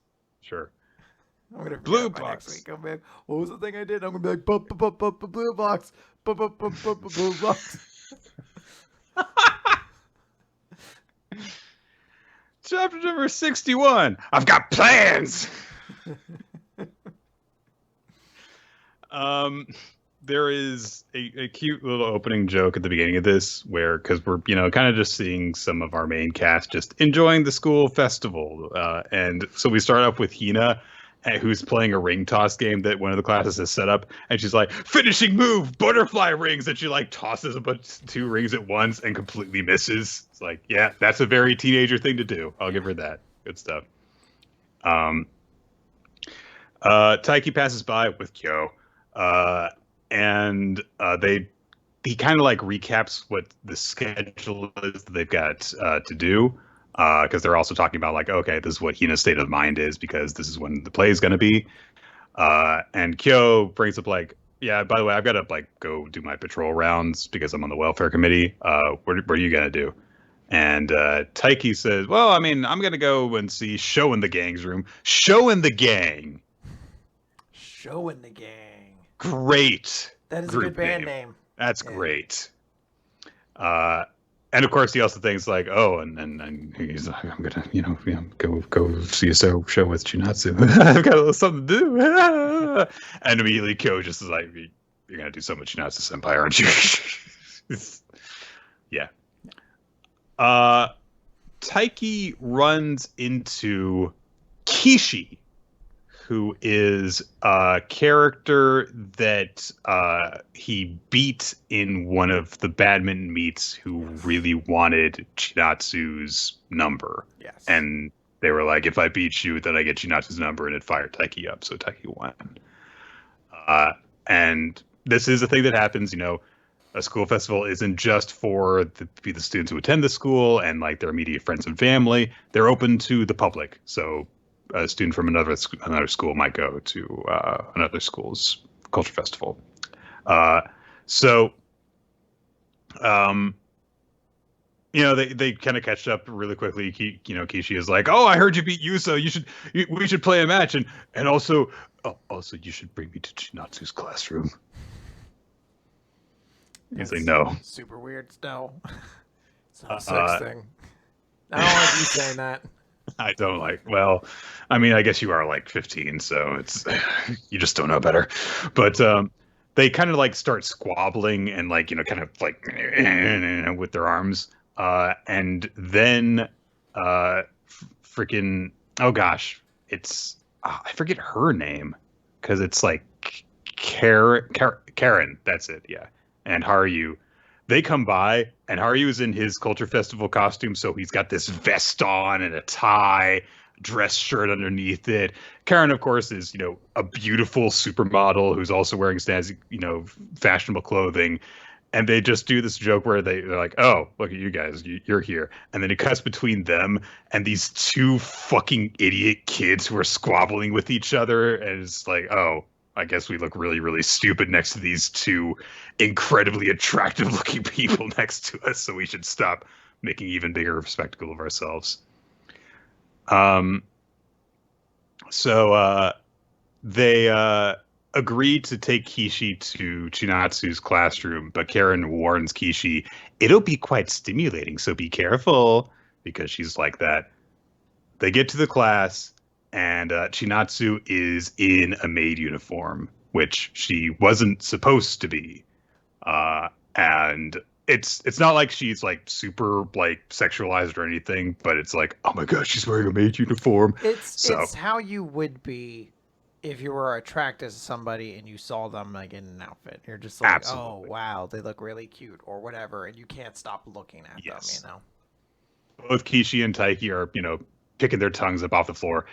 By comparison to Kishi, Taiki looks like he's, got it together. It really does blow my mind. You're just like, wait, this is a Show to Jump series? Why wasn't the skirt like 7 inches shorter? Like, what is this? Why didn't they have a previous scene where they both imagined her in like a fetishy outfit or something like Right. that first? Like, what's going on? There's literally zero cleavage to this costume. What's happening here? So they're both, just like, oh my gosh, she's so cute. And Taiki's like, man, I didn't think she was going to be waitressing. And then he looks around and everyone's like, oh my gosh, senpai's so pretty. And this is unfortunately true to life. One of the dudes that's there is just like, hey, do you have a boyfriend? You should give me your phone number. Just like, just leave her alone. Fuck you. She's trying to do a thing. School festival, my Fuck guy. off. But Nagisa shows up and says, this isn't that kind of establishment. Would you mind not hitting on my girl? Yo, Which, good for her. This moment was the moment where I was like, oh, that's what I ship now. Like, Taiki, look, don't worry. You'd get together with the best girl anyway. Yeah. But these two, I like these two. I really like this because, I mean, we've seen Nagisa just be, like a kind of level-headed, supportive friend till now. I like seeing more of this, like, this character that they bring and this kind of comedic element. Because she starts talking, was like, yeah, we're on the same wavelength and we're a match made in heaven. We're like peanut butter and jelly. We're like a married couple who can communicate volumes with a simple pass me that. And she's just talking about how they're in sync on the basketball team. But she does call her my girl, so yeah. But she's also like, fucking stop flirting with her. Yeah. Which is like, yeah, go ahead and handle it. And Kishi is like, is that her boyfriend? Kishi, stop being weird. You need a Dot-esque reforming of your character to be less of a weirdo. I don't know what procedure Dot went through, but you need to go through it now. Immediately he's like, ugh. And Taiki's like, she's on the girls' basketball team, dude. And Kishi's just not listening. She's like, I need a drink. And he starts drinking some juice and acting like he's drowning his sorrows in alcohol. And they're like, all right, what the hell? And then Kishi somehow turns on a dime because he sees Chinatsu and Nagisa being friends, getting along, Chinatsu being happy to be with her friend and saying, look at that smile. As long as Chinatsu's happy, that's good enough for me. God, you're so weird, dude. Come on, man. Please, get it together. Taiki does, however, think to himself, I wish I could be the one standing next to her when she looks like that. It's like, yeah, I get that. It's, yeah. Karen notices that Chinatsu's coming by, and she's like, oh, hey, you came. I figured, and she says, I figured I'd pay homage to your maid outfit because Karen's like that. And she's, teasing her over it. And she says, oh, by the way, Chinatsu, I was hoping to catch the fashion show at 2 p.m. So, let's go together. Because Kengo says he's on shift, and Taiki starts to think, but two, we were going to go in. But Chinatsu immediately just says, sorry, I've got plans. Aww. Just very simple. And Taiki's like, she's talking about me, plans with me. I'm the person she's got for plans with. And Taiki employs his signature move. Move aside, Gum Gum Gatling. Move aside, Kamehameha Wave. It's Taiki's signature technique. Running away from slightly embarrassing situations. Abruptly leaving social situations, making them far worse than what they were. I have to go see my friend, goodbye! It's like Karen just like is asking other people at the table, oh, what are you guys doing? I have to go see my friend! I never kissed her! And then throws the tablecloth over their faces and runs away. It's not a sex thing!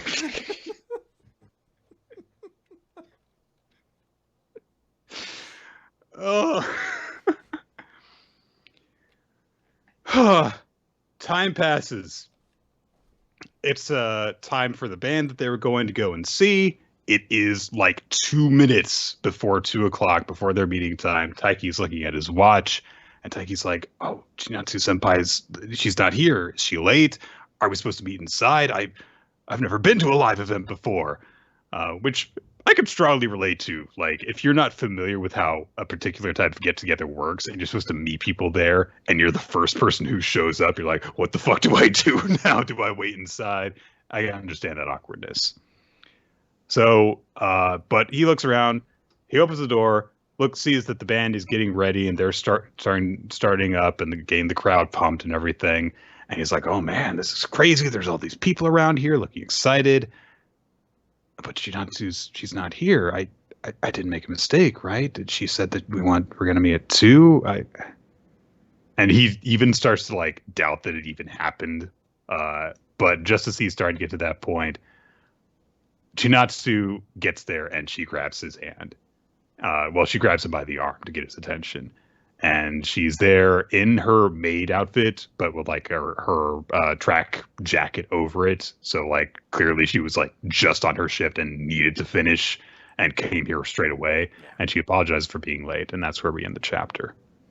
It's a sweet little moment. You know, I like seeing these kids go on their little fun adventures together. And, you know, it's such a simple series, but there is like a genuine excitement, which you're like in that state of like starting to see somebody and they take an action that shows directly like, oh, they do want to spend time with me. Like, I don't know why. There is something very exciting about that moment where you're just like, oh, they chose me. And it's very sweet. So I totally see why Taiki's like so excited about this and him being nervous and everything like that. You know, it's all good.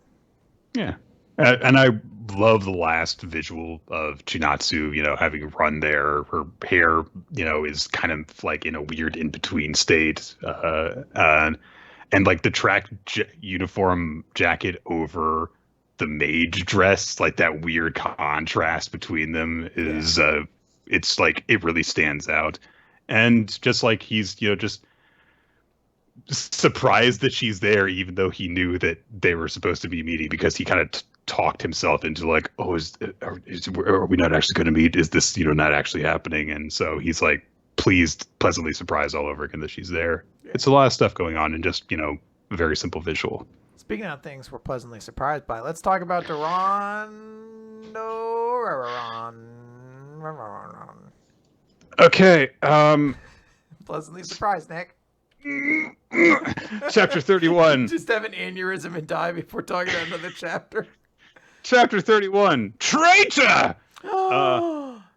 Last time it turned out that a samurai betrayed the other samurai. You want to know? Sorry, in a tangent. And we're only allowed one of these per episode. So That's once right. we do this, we can't do it again. That's right. It really does stand to the testament of how poorly the Star Wars sequels were received.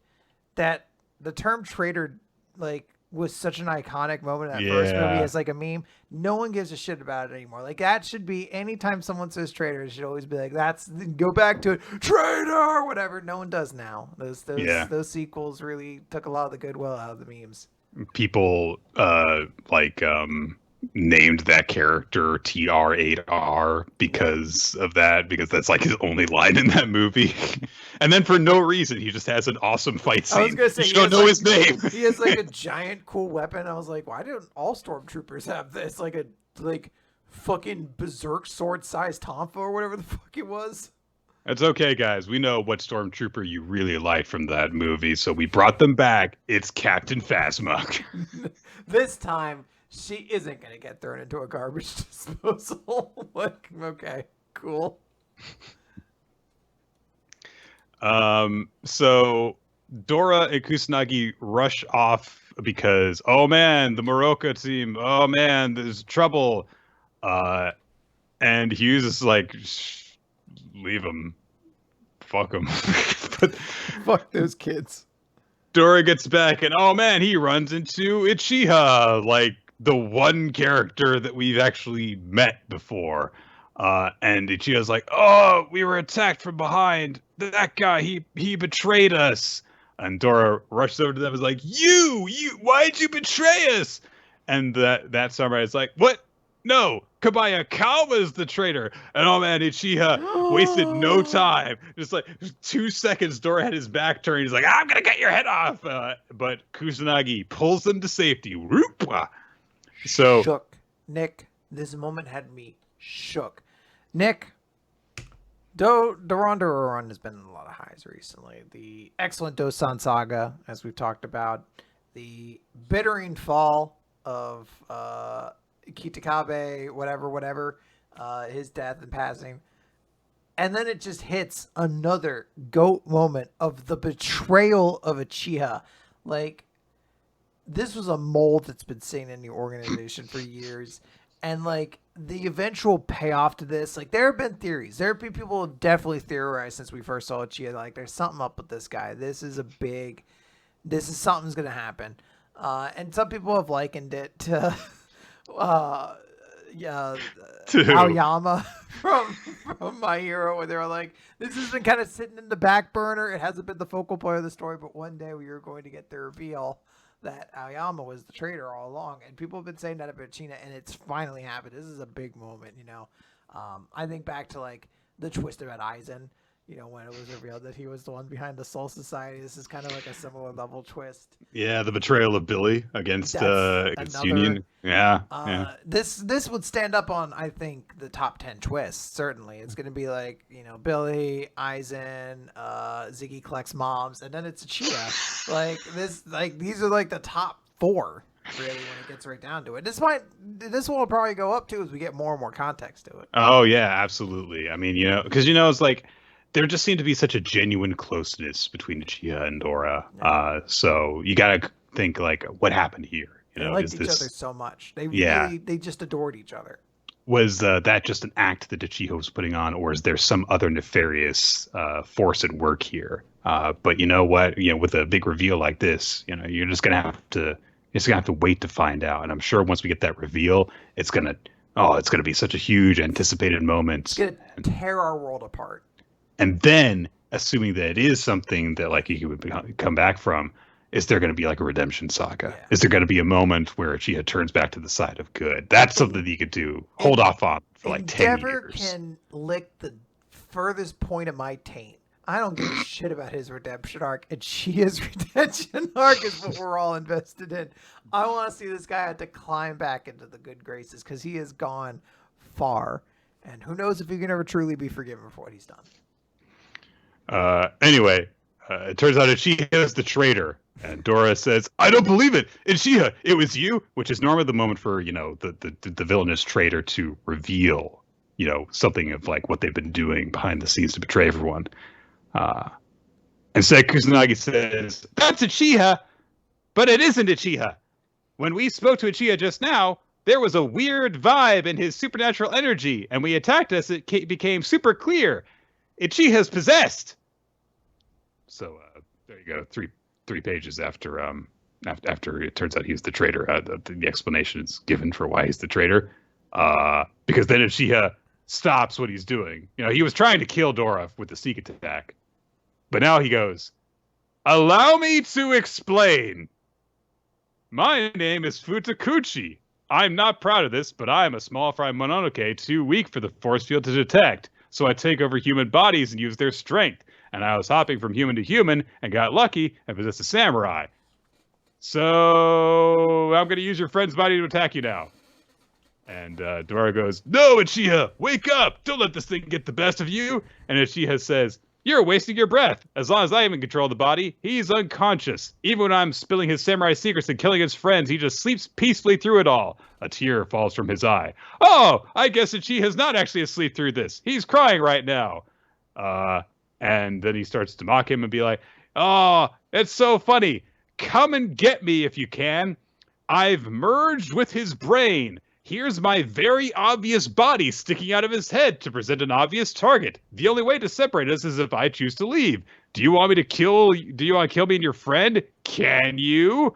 And then Dora says, "Kusanagi, can we cut off that part of his head?" "No, Dora, it's merged with his brain." "Well, what do we do?" "Dora, cut him with just the tip."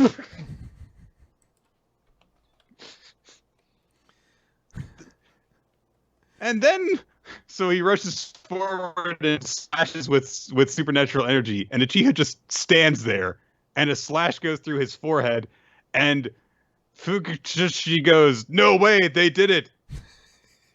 And he gets really flooded with supernatural energy, and the Mononoke... What the fuck? They did it. They rule. the Mononoke blasts out of Uchiha's head, and then they cut it in half and destroy it. Oh man, can Uchiha recover from this? He's breathing, he's fine. All right, Cool. the saga of Uchiha's betrayal. Oh my God. An epic half-chapter-long story. What a climactic end. Like, oh no. Wait, never mind. We did it. The day is saved. Oh, we still have like 6 pages left? There's more, but it's just like, here's more villains. Yeah. Here's more villains. Yeah, it's lieutenants, the Phantom Command. Yeah, here they are. Just, God, it's so weird when a shonen story gets to a point where it's like, all right, I had 2 years of story planned out for this arc, and I have to do it in a month. So let me just hit the accelerator on all the plot points. It's just very weird and awkward. It definitely is, but it's also one of those things that just like, what is the point of any of this now? Like, I don't know. I wish the series would get so much more wild. Like, I wish it got we need a bone bus. We need a bone bus. We need a candy mech. We need whatever shit these series pull out in like the last chapter. You're just like, I'm sorry. Why now? Why on the way out? But it is what it is. Let's talk about. Yes, I've got a puzzle for you, Quinn. For me? Yes. Oh, thank you. I'm not sure about this, but I wanted to reference one particular weird thing, so here we go. Okay. Prince of Peace, please. People, phone my parent. Somebody call my mama.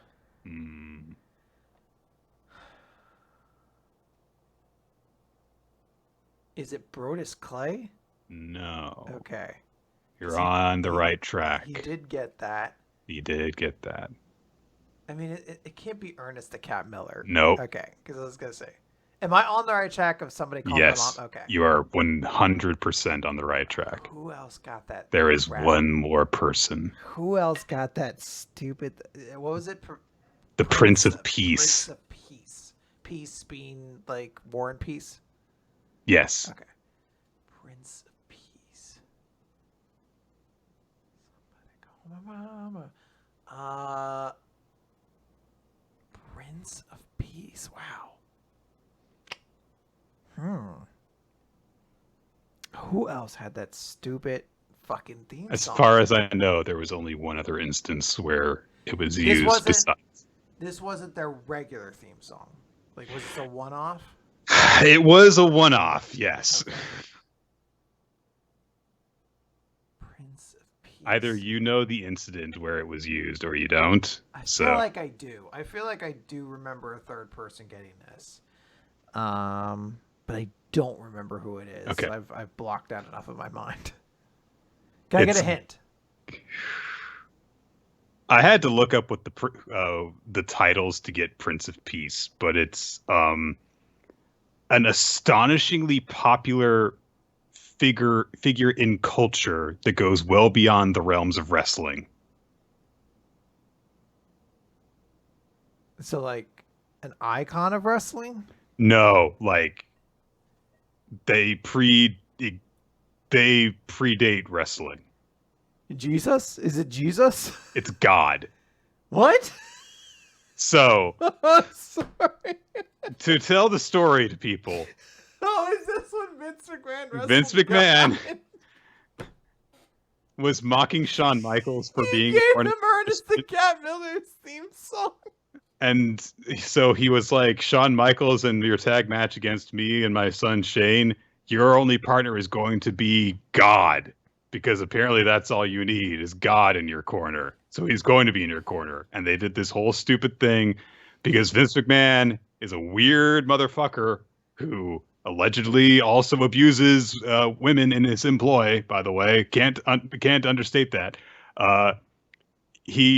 So they had him... They shined a spotlight coming down the stage where like an angelic choir played as quote unquote God made his entrance. And then halfway down the ramp, Vince McMahon said, "No, you're going to do things my way." And instead the spotlight quote unquote came down to the stage while Somebody Call My Mama played because he was like, "Get down, God."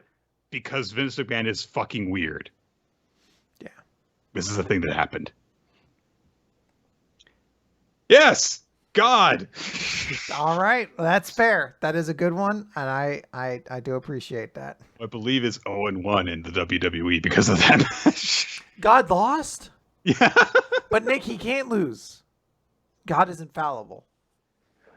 Just like I was taught in Catholic high school, the Pope is also infallible, so the Pope is never wrong. So if the Pope is ever wrong, a central piece of like reality has been shattered, and I believe we're all supposed to die. Yay! PPPPPP, Chapter 41, Confession and Hope. By the way, thank you, Ninja X3i, for telling me that I should read Chapter 9 to get context for what's going on in this chapter. Yeah, we get a picture of Rin sitting in a chair next to another empty chair. Also, they are wearing shoes. Yeah, like they are. Those high are heels with spikes on. Those are an aesthetic. Yeah. So first up is going to be Rin. And immediately Reichiro looks at them and just is like, I mean, that's Saiba. And Reichiro's like, look, I do it, all throughout the meetings and rehearsal. He never showed his face. He never spoke. But that's Saiba, my old friend Saiba. And Rin says, you're right. Like, Reichiro didn't say any of this out loud, but clearly Saiba knew that he knew.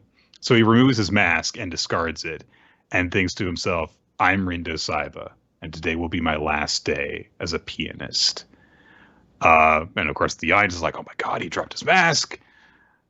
We cut to backstage where everyone who's not performing starts talking, and Fanta says, yeah, so Rin anonymously uploaded his performance online, and it got picked up for a foreign drama. He became a really popular pianist, and his real name is Rindo Saiba. And Lucky says, well, why'd you pick him for your team? And Fanta says, oh, he's a friend of Maloli, and he asked to be on my team, even though Father banished him. So I said no at first, but then he said, I have to battle Reichiro. I don't care if Gakuan finds out and punishes me again. So I thought, yeah, sure. He's popular. I can use him. Yeah.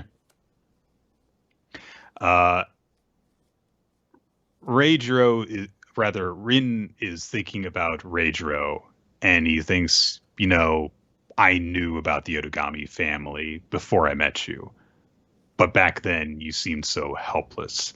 So I reached out my hand without knowing hell awaited me. Jesus Christ, this manga. It's about pianos.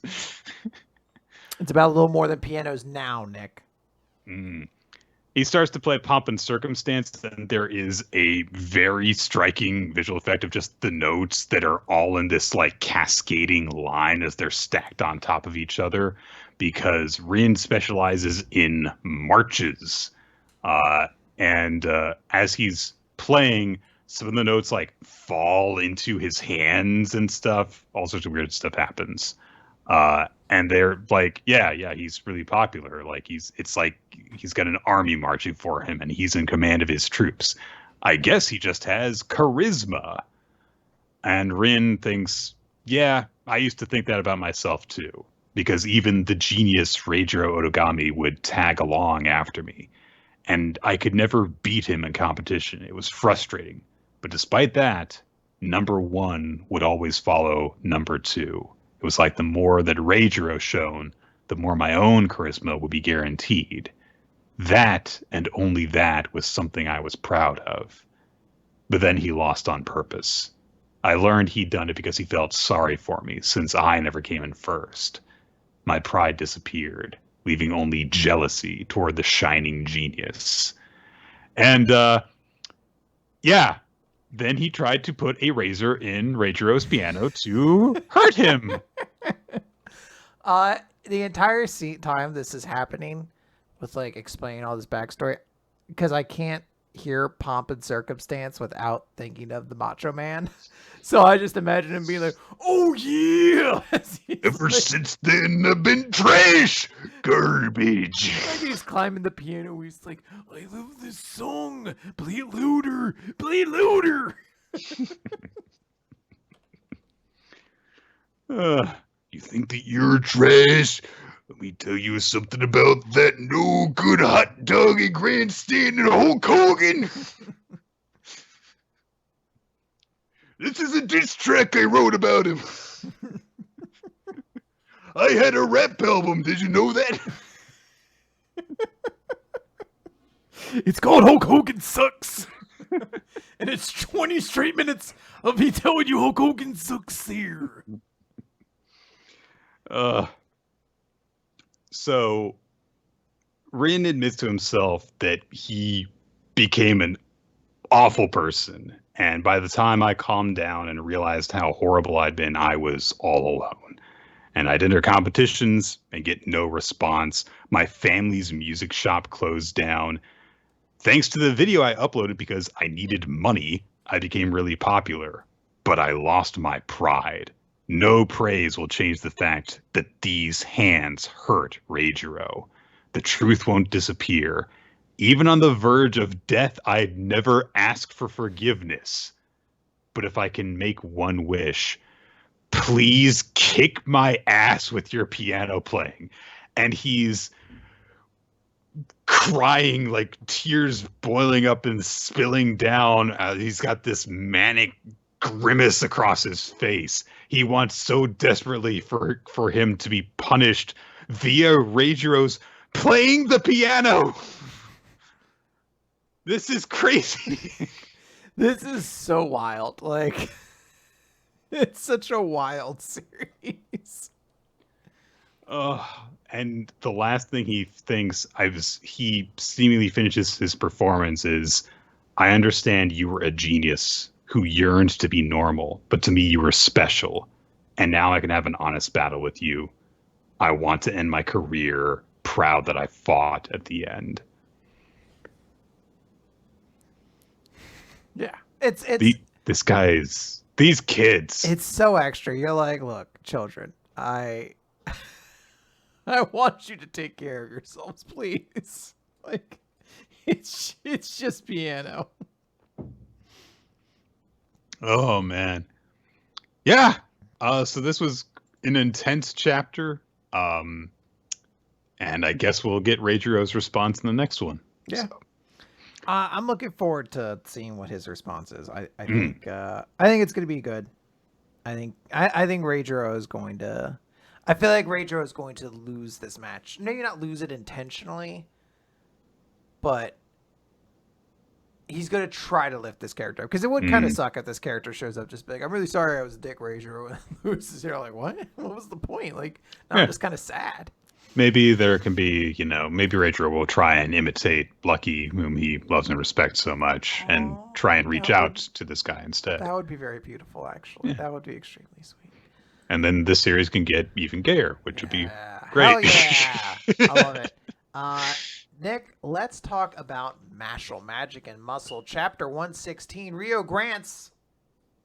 Et al. And Storming the Castle. Sorry, I stopped and I was like, wait, there's something else there. I can't read it with the font size. So Finn opens the door, thus fulfilling my proclamation last week. Finn didn't need to be MVP last week. He's going to do something big this week. He did. He opened the door and passed out, basically. But Rio Grants catches him and is like, great job. Like, you did great. And Finn is like, I don't deserve praise, like, from a divine visionary. Like, I almost gave up. I almost ditched everybody. I'm a wimp. And Rio Grants is actually very sweet, where he just says, you're human. Every human feels that way. It just takes a man to see it through. So, of course, Finn is very excited. And Rio even says, like, he did better than I thought he was going to. Yes, Mash must have rubbed off on him. And although Rain doesn't say it, he is probably very proud of his brother as well.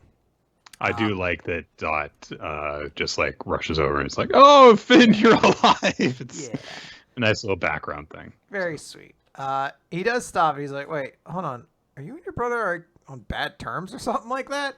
And Finn explains, like, yeah, well, he hasn't really spoken to me since I entered Easton because my grades have always been poor. I've always kind of been facing expulsion, and he just is kind of disappointed in his clumsy brother. He doesn't expect anything, anything from me. Well, he's so talented, I don't have anything.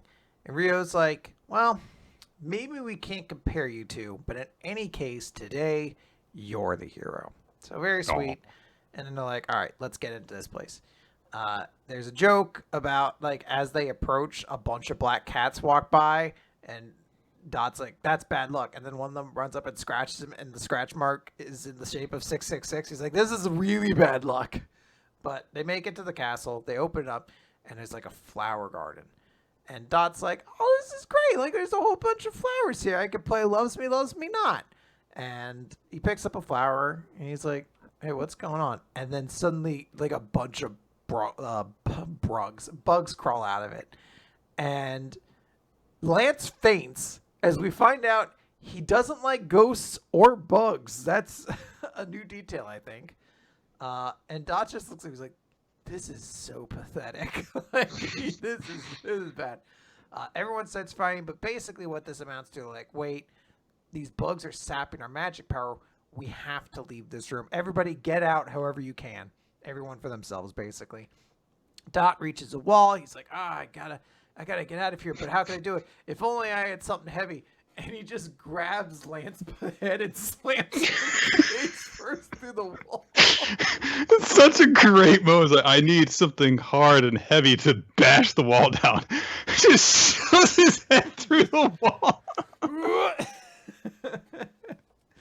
And he's like, yeah! We did it! Innocent Zero is watching on. He's like, they've made it far, but your progress will come to a halt here. And Lance at this point is no longer paralyzed by bugs, and he's just like, I am going to fucking kill you. And they start fighting, but then someone comes up who's going slide off, off. And who should it be? But I believe Epidem, the poison guy, or the pudding guy. We don't know anything about poison. And he's there, and they're like, holy crap, this guy, he defeated a visionary. There's something off about him. And we cut over, and Telesaster is there as well, and he's sitting on his throne, and we see Finn and Rain are there, and he says, today's going to be fun.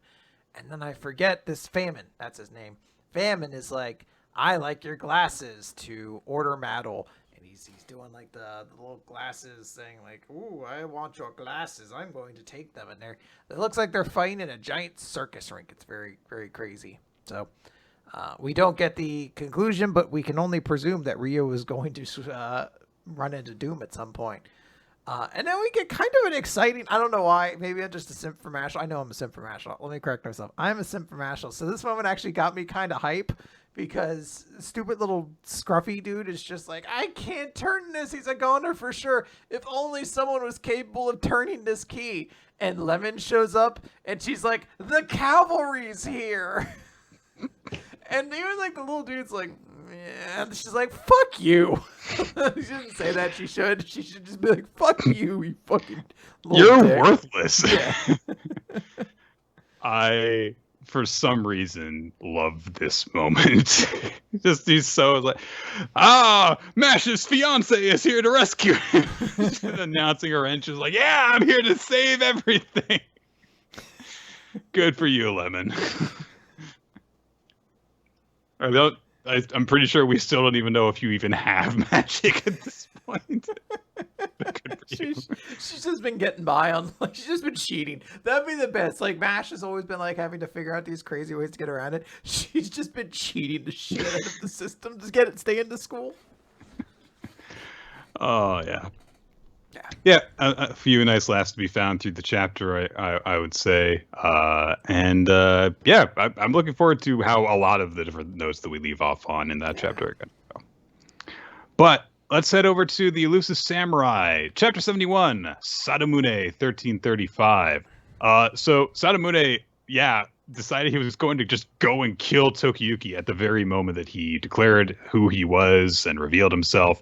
And Sadamune's like, really hard on himself, of course, because like, oh my god, he's been hiding in plain sight this whole time. but he freaking leaps up the cliff that Tokiyuki delivered his big speech on, fires an arrow. Fortunately, one of the generals gets in the way, uses a log to block it, and the arrow tears through the entire log, just splits it into splinters. But it gives Tokiyuki a chance to get away. He leaps across a horse and just rides off in what looks like a total panic, which frustrates Kojiro because he calls out, like, if you hadn't fled, we could have swarmed him. We could have surrounded Sadamune and taken out this really important commander.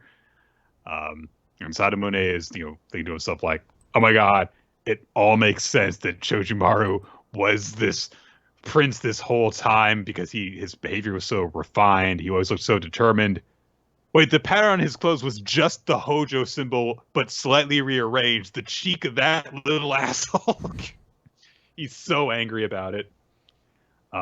As he chases after Tokiyuki, he observes that his horsemanship has improved significantly since they had their dog hunting battle. But he gets to himself like, look, it's always felt kind of weird that I was dealing with a child and focusing on him. So I wasn't really taking him seriously. I was repeatedly overlooking him. I can't make any excuses anymore to Takauji-sama. He told me to find the remaining Hojo. This isn't just a child. You could become a lord who shakes the land. I must kill you. And we get this big Nanbokucho tag thing with this really cool image of the two of them arranged almost in like a dance. They're stylized with this arrow flying between them. It looks really cool. Some people are panicking because Tokiyuki and Sadamune are far ahead of them. They can't interfere. But Yorishige says, no, it's fine. Tokiyuki is thrilled. He's being chased. No one's better at being chased than him. And of course, Tokiyuki is getting really excited from this chasing battle. And Yorishige says that this is actually like not just a battle between two opponents. They've actually developed a weird relationship as like master and apprentice. Sadamune has been a kind of father to him. So Tokiyuki seeks only one thing. And Tokiyuki gets to this like shallow riverbank, and he has a choice on which side of the river he can flee on. And so he gets on the right-hand side of the riverbank, which will make it more difficult for Sadamune. But Sadamune thinks to himself, oh, he's already forgotten the dog hunt. He knows, he just has forgotten that I hit my prey on that side. I'm the best archer in the land. This isn't a problem.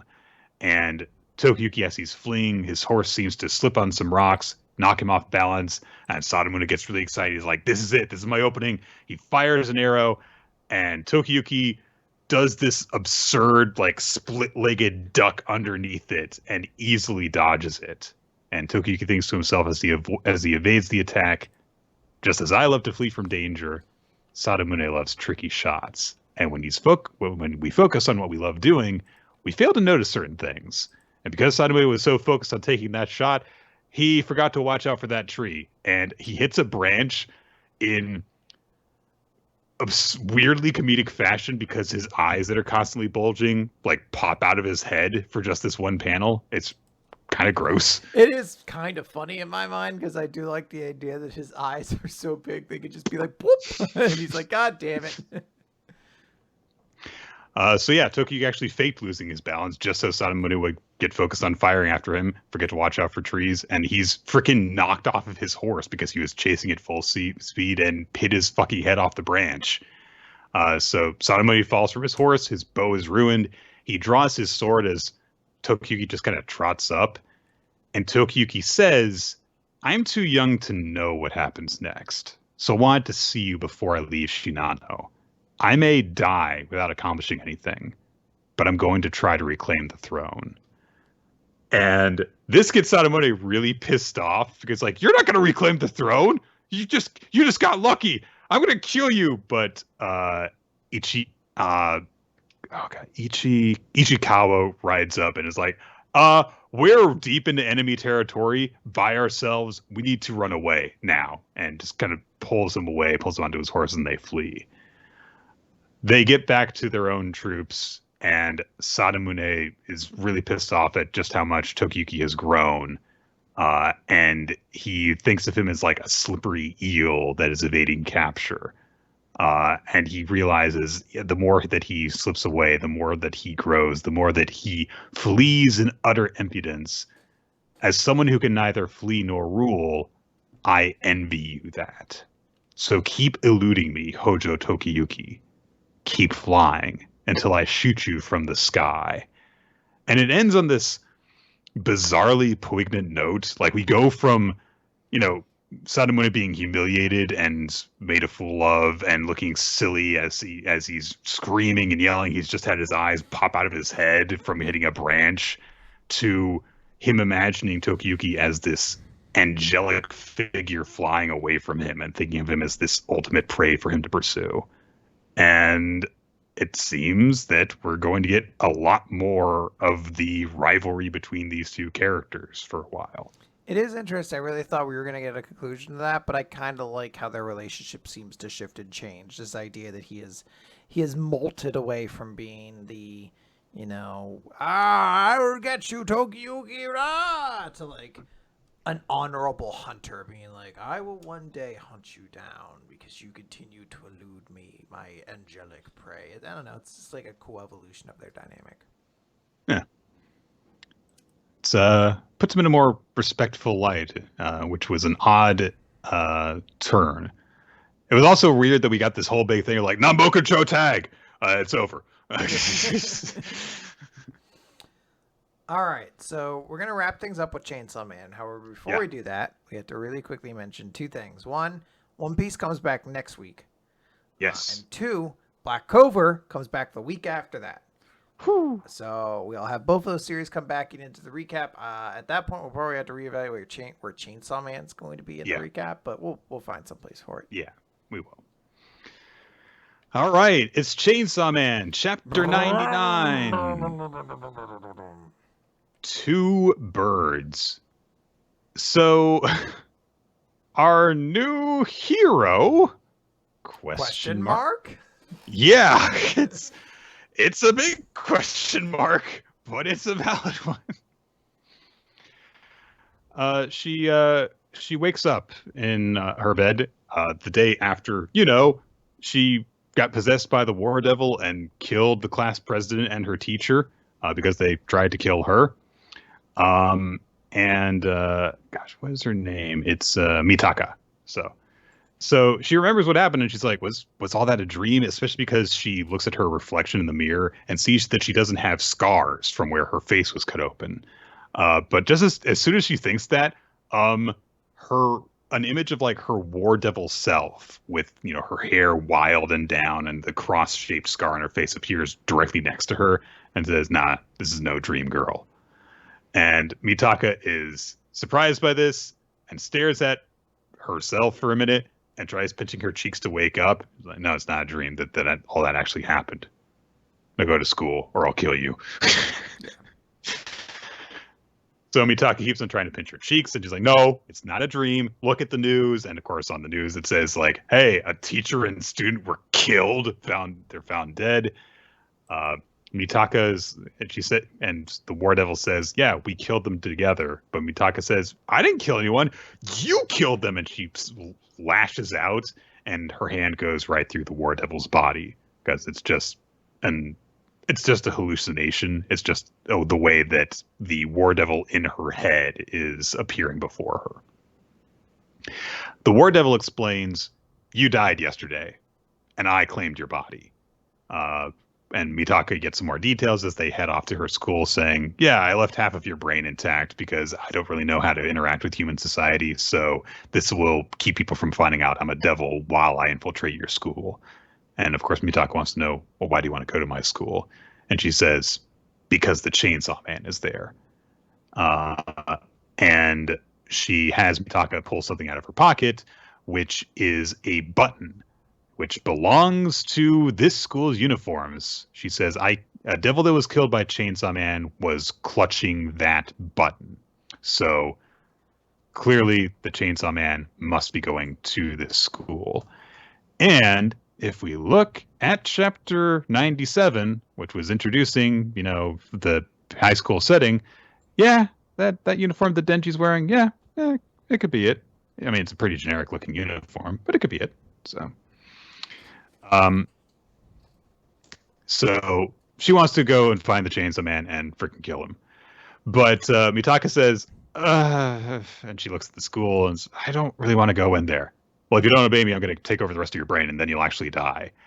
And Mitaka thinks this over and just thinks about the way her class was looking at her after she, quote unquote, killed Bucky, and says, I still don't want to go to school. And the War Devil says, I will seriously kill you. No, I actually destroy the rest of your brain and take over your body and you'll die. And Mitaka says, I'd rather die than go in there. Which, jeez. I can relate a little bit. Yeah. So the War Devil starts to get frustrated, but a male student comes up next to Mitaka, who, of course, to him just looks like she's just kind of just having a weird moment to herself.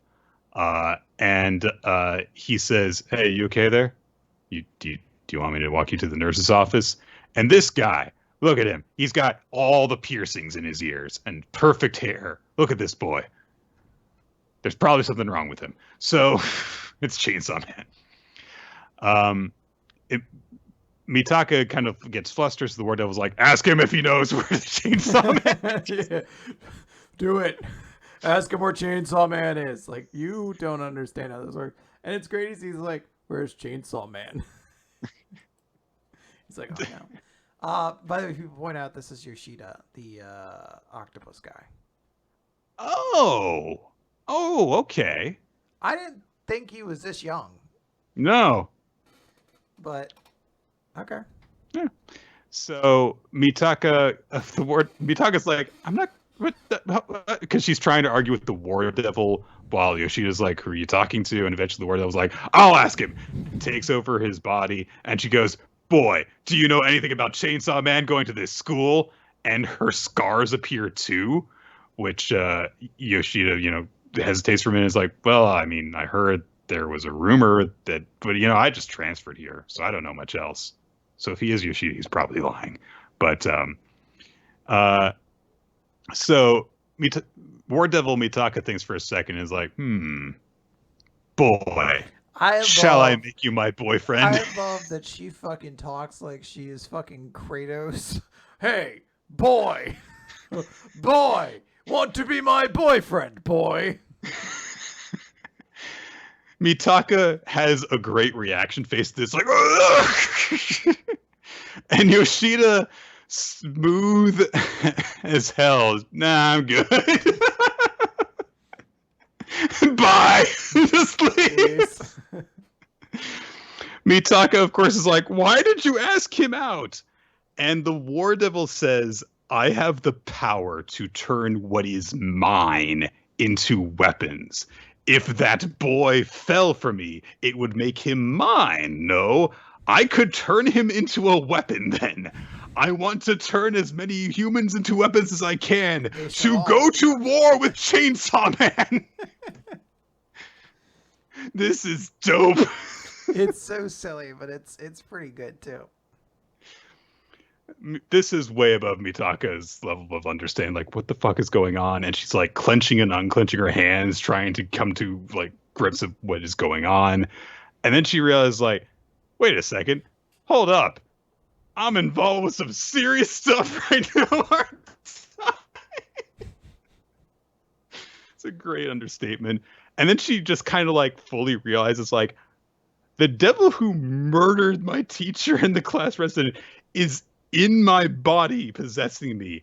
It's the War Devil, because that's really scary. She must be really strong. And even if I, like, can I ever have like a normal life now? oh man, I've got to like talk to a devil hunter and see if they can do something about the situation. Of course, the War Devil's like, if you tell anyone about me, I'm going to kill you. You can't hide your thoughts from me. Yeah, I do love that. Like they waited until this point kind of came around, and then they're like, I could hear everything you're saying, right? Like, oh, Right. God damn it. Yeah. It's the right time to reveal it, where she's thinking to herself, like, what do I do? What do I do? Is like, you can't, I can read your thoughts. You've got to do what I tell you, or I will kill you. So, so the War Devil proclaims, we're going to join the Devil Hunter Club to find Chainsaw Man. If we can beat Chainsaw Man, I'll return your body. And Mitaka doesn't really have a choice but to agree with this person who has no reason to tell her the truth, of course. So they go to the Devil Hunter Club tryouts. This is so weird. So there's some guy who's like really pumped up, is like, we're going to patrol the city for devils in groups of 3. This is your induction ceremony test. You've got a week to bring back a dead devil. If you can kill a devil, we'll let you in the club for killing devils. And they get divided up, I guess, randomly by the existing club, and Mitaka winds up on a team with Yoshida and with a girl who's got short hair and glasses. And she's like, what the fuck? And that's where we end the chapter. It's pretty funny. I do like it. It's interesting, because I actually read this chapter only earlier today, and I was almost going to ask in our Discord. I was like, does Chainsaw Man actually show up in this chapter? And he doesn't. So there is a big part of me. It's like, when's Chainsaw Man going to show up? But it is pretty funny, and it's interesting. Yeah, I really like what's going on with this sudden new point of view character that we've got going on with Mitaka. I do like that Denji is being saved for right now. I don't imagine that we'll have to wait too long for him to show up. But I'm really liking getting to know Mitaka and know the situation that she is dealing with. And it's sneaking up on me. I just get this feeling like, is this just another character that you're gonna make me get attached to, so then I'll be sad when you kill them? Yeah. Honestly, I would kind of like it if we just like had, this be the introduction of like a long-term major supporting character instead. But we'll see how it works out. Yeah, I think we're going to. All right. That's it. That's it. Let's wrap this up. Let's go home, Nick. Okay. So to go home, we've got to name our favorite chapter of the week and MVP. So let's do that. Yeah. Mine's going to be pretty easy this week, because there was one chapter that really stood out, and the rest of them were fairly good, but one chapter really stood out, and that is Undead Unluck and then Billy. Both of those felt like easy slam dunks. It was a really, really cool reveal. I am going to go with. Let me just double check real quick. I am also going to go with Undead Unluck, but I'm going to go with Sadamune for my character. I can agree with that. There was a lot of different stuff we saw from him, comedic stuff, but then also the very, more almost romanticized version of it. Like, oh, this is, the eternal chase that's going on. It's, yeah. Good stuff. The audience, by the way, picked Billy as her character of the week, but Akane-banashi as the chapter of the week, which I could totally understand. All right. Well, guys, that is going to do it for Weekly Manga Recap this week. We have been Nick and Quinn, your hosts. To follow us on Twitter, she is at Relati. I am at Nick F. Time, and we are at WR Podcast. And follow us for updates for when the show starts, because we record generally around 7:30 Eastern time on Wednesday evenings. But to stay updated on when exactly the show goes live, follow us on Twitter or join the Discord server. Also, the Discord server has great conversations between our wonderful community. When new chapters in the series that we recap come out, discussions about the series that we are working on for our recommendation. You can also use the Discord server to find the Google Doc maintained by Ninja X3i, which logs all of the stuff that we have taken as recommended series or that are on our to-do list, basically, that people have said, hey, check this out. You can add your vote to it and say, I also want to see that. Or you can also make your own suggestions. And also, there's statistics on there that are like MVP voting over the past 7 years or something along those lines. Stuff that I would forget if it weren't being tracked for us. Thank you. We also want to extend special thanks to everyone who supports us on Patreon, patreon.com/weekly manga recap. Check that out, and you can also get stuff like monthly other recap and bonus episodes that we record. We most recently uploaded just Buddy Chat, where we just talked about random stuff. I haven't uploaded it yet. It's coming up very soon. Okay. Check it out soon for when the upload happens. Very soon. No pressure. So, I want everyone to say hello to Professor Peanuts, by the way. He can hear you right now. He can't. He can. Maybe he can. Cats have good hearing. Isn't that right, Professor Peanuts? Aw. He did a little cat shake. He did. Cat shake of the head. I lost my train of thought because cat. That's how my life has been recently. Yeah. Weekly Manga Recap, patreon.com/weekly manga recap. You can also check out our past episodes on weeklymangarecap.podbean.com. YouTube.com/weekly manga recap has the video versions. You can also listen to them generally wherever podcasts can be listened to, like Spotify and iTunes. And if you go on YouTube, you can also see the title cards that have been made for us by Steve Mann, whose artwork you can check out at twitter.com/SteveMannArt. And you can also see the opening sequence made for us by Milo Jack Stillitz and Wensleydale Cheddar. Yes. All right. That's going to do it. Let's get out of here. Got things to do, places to be. Not really. This is like the end of my night. I'm going to walk the dog and go to bed. Sounds like a good end of the night. Actually, I have one other thing. I should have mentioned this before. I started a TikTok account. Yes. Yeah, I now review books that I'm reading on TikTok, so you can find it at Quinn Spades on TikTok, and I'm bad at it, so check out that. But I read a book about a blob boy. It's about a lot of people, but like there's 6 like kid characters, and one of them's a blob boy, and he's the greatest character I've ever seen, and I would die for him. And I know people don't have the context, they haven't read the book or anything like that, but I just need you to know that I would die for Chauncey the blob boy. So just keep that in mind. And that's how we're going to end our manga podcast episode. Chauncey the Blob Boy. All right. Excellent. That'll be the title of the episode for people being like, what? Like the episode's done. Where's the stupid title?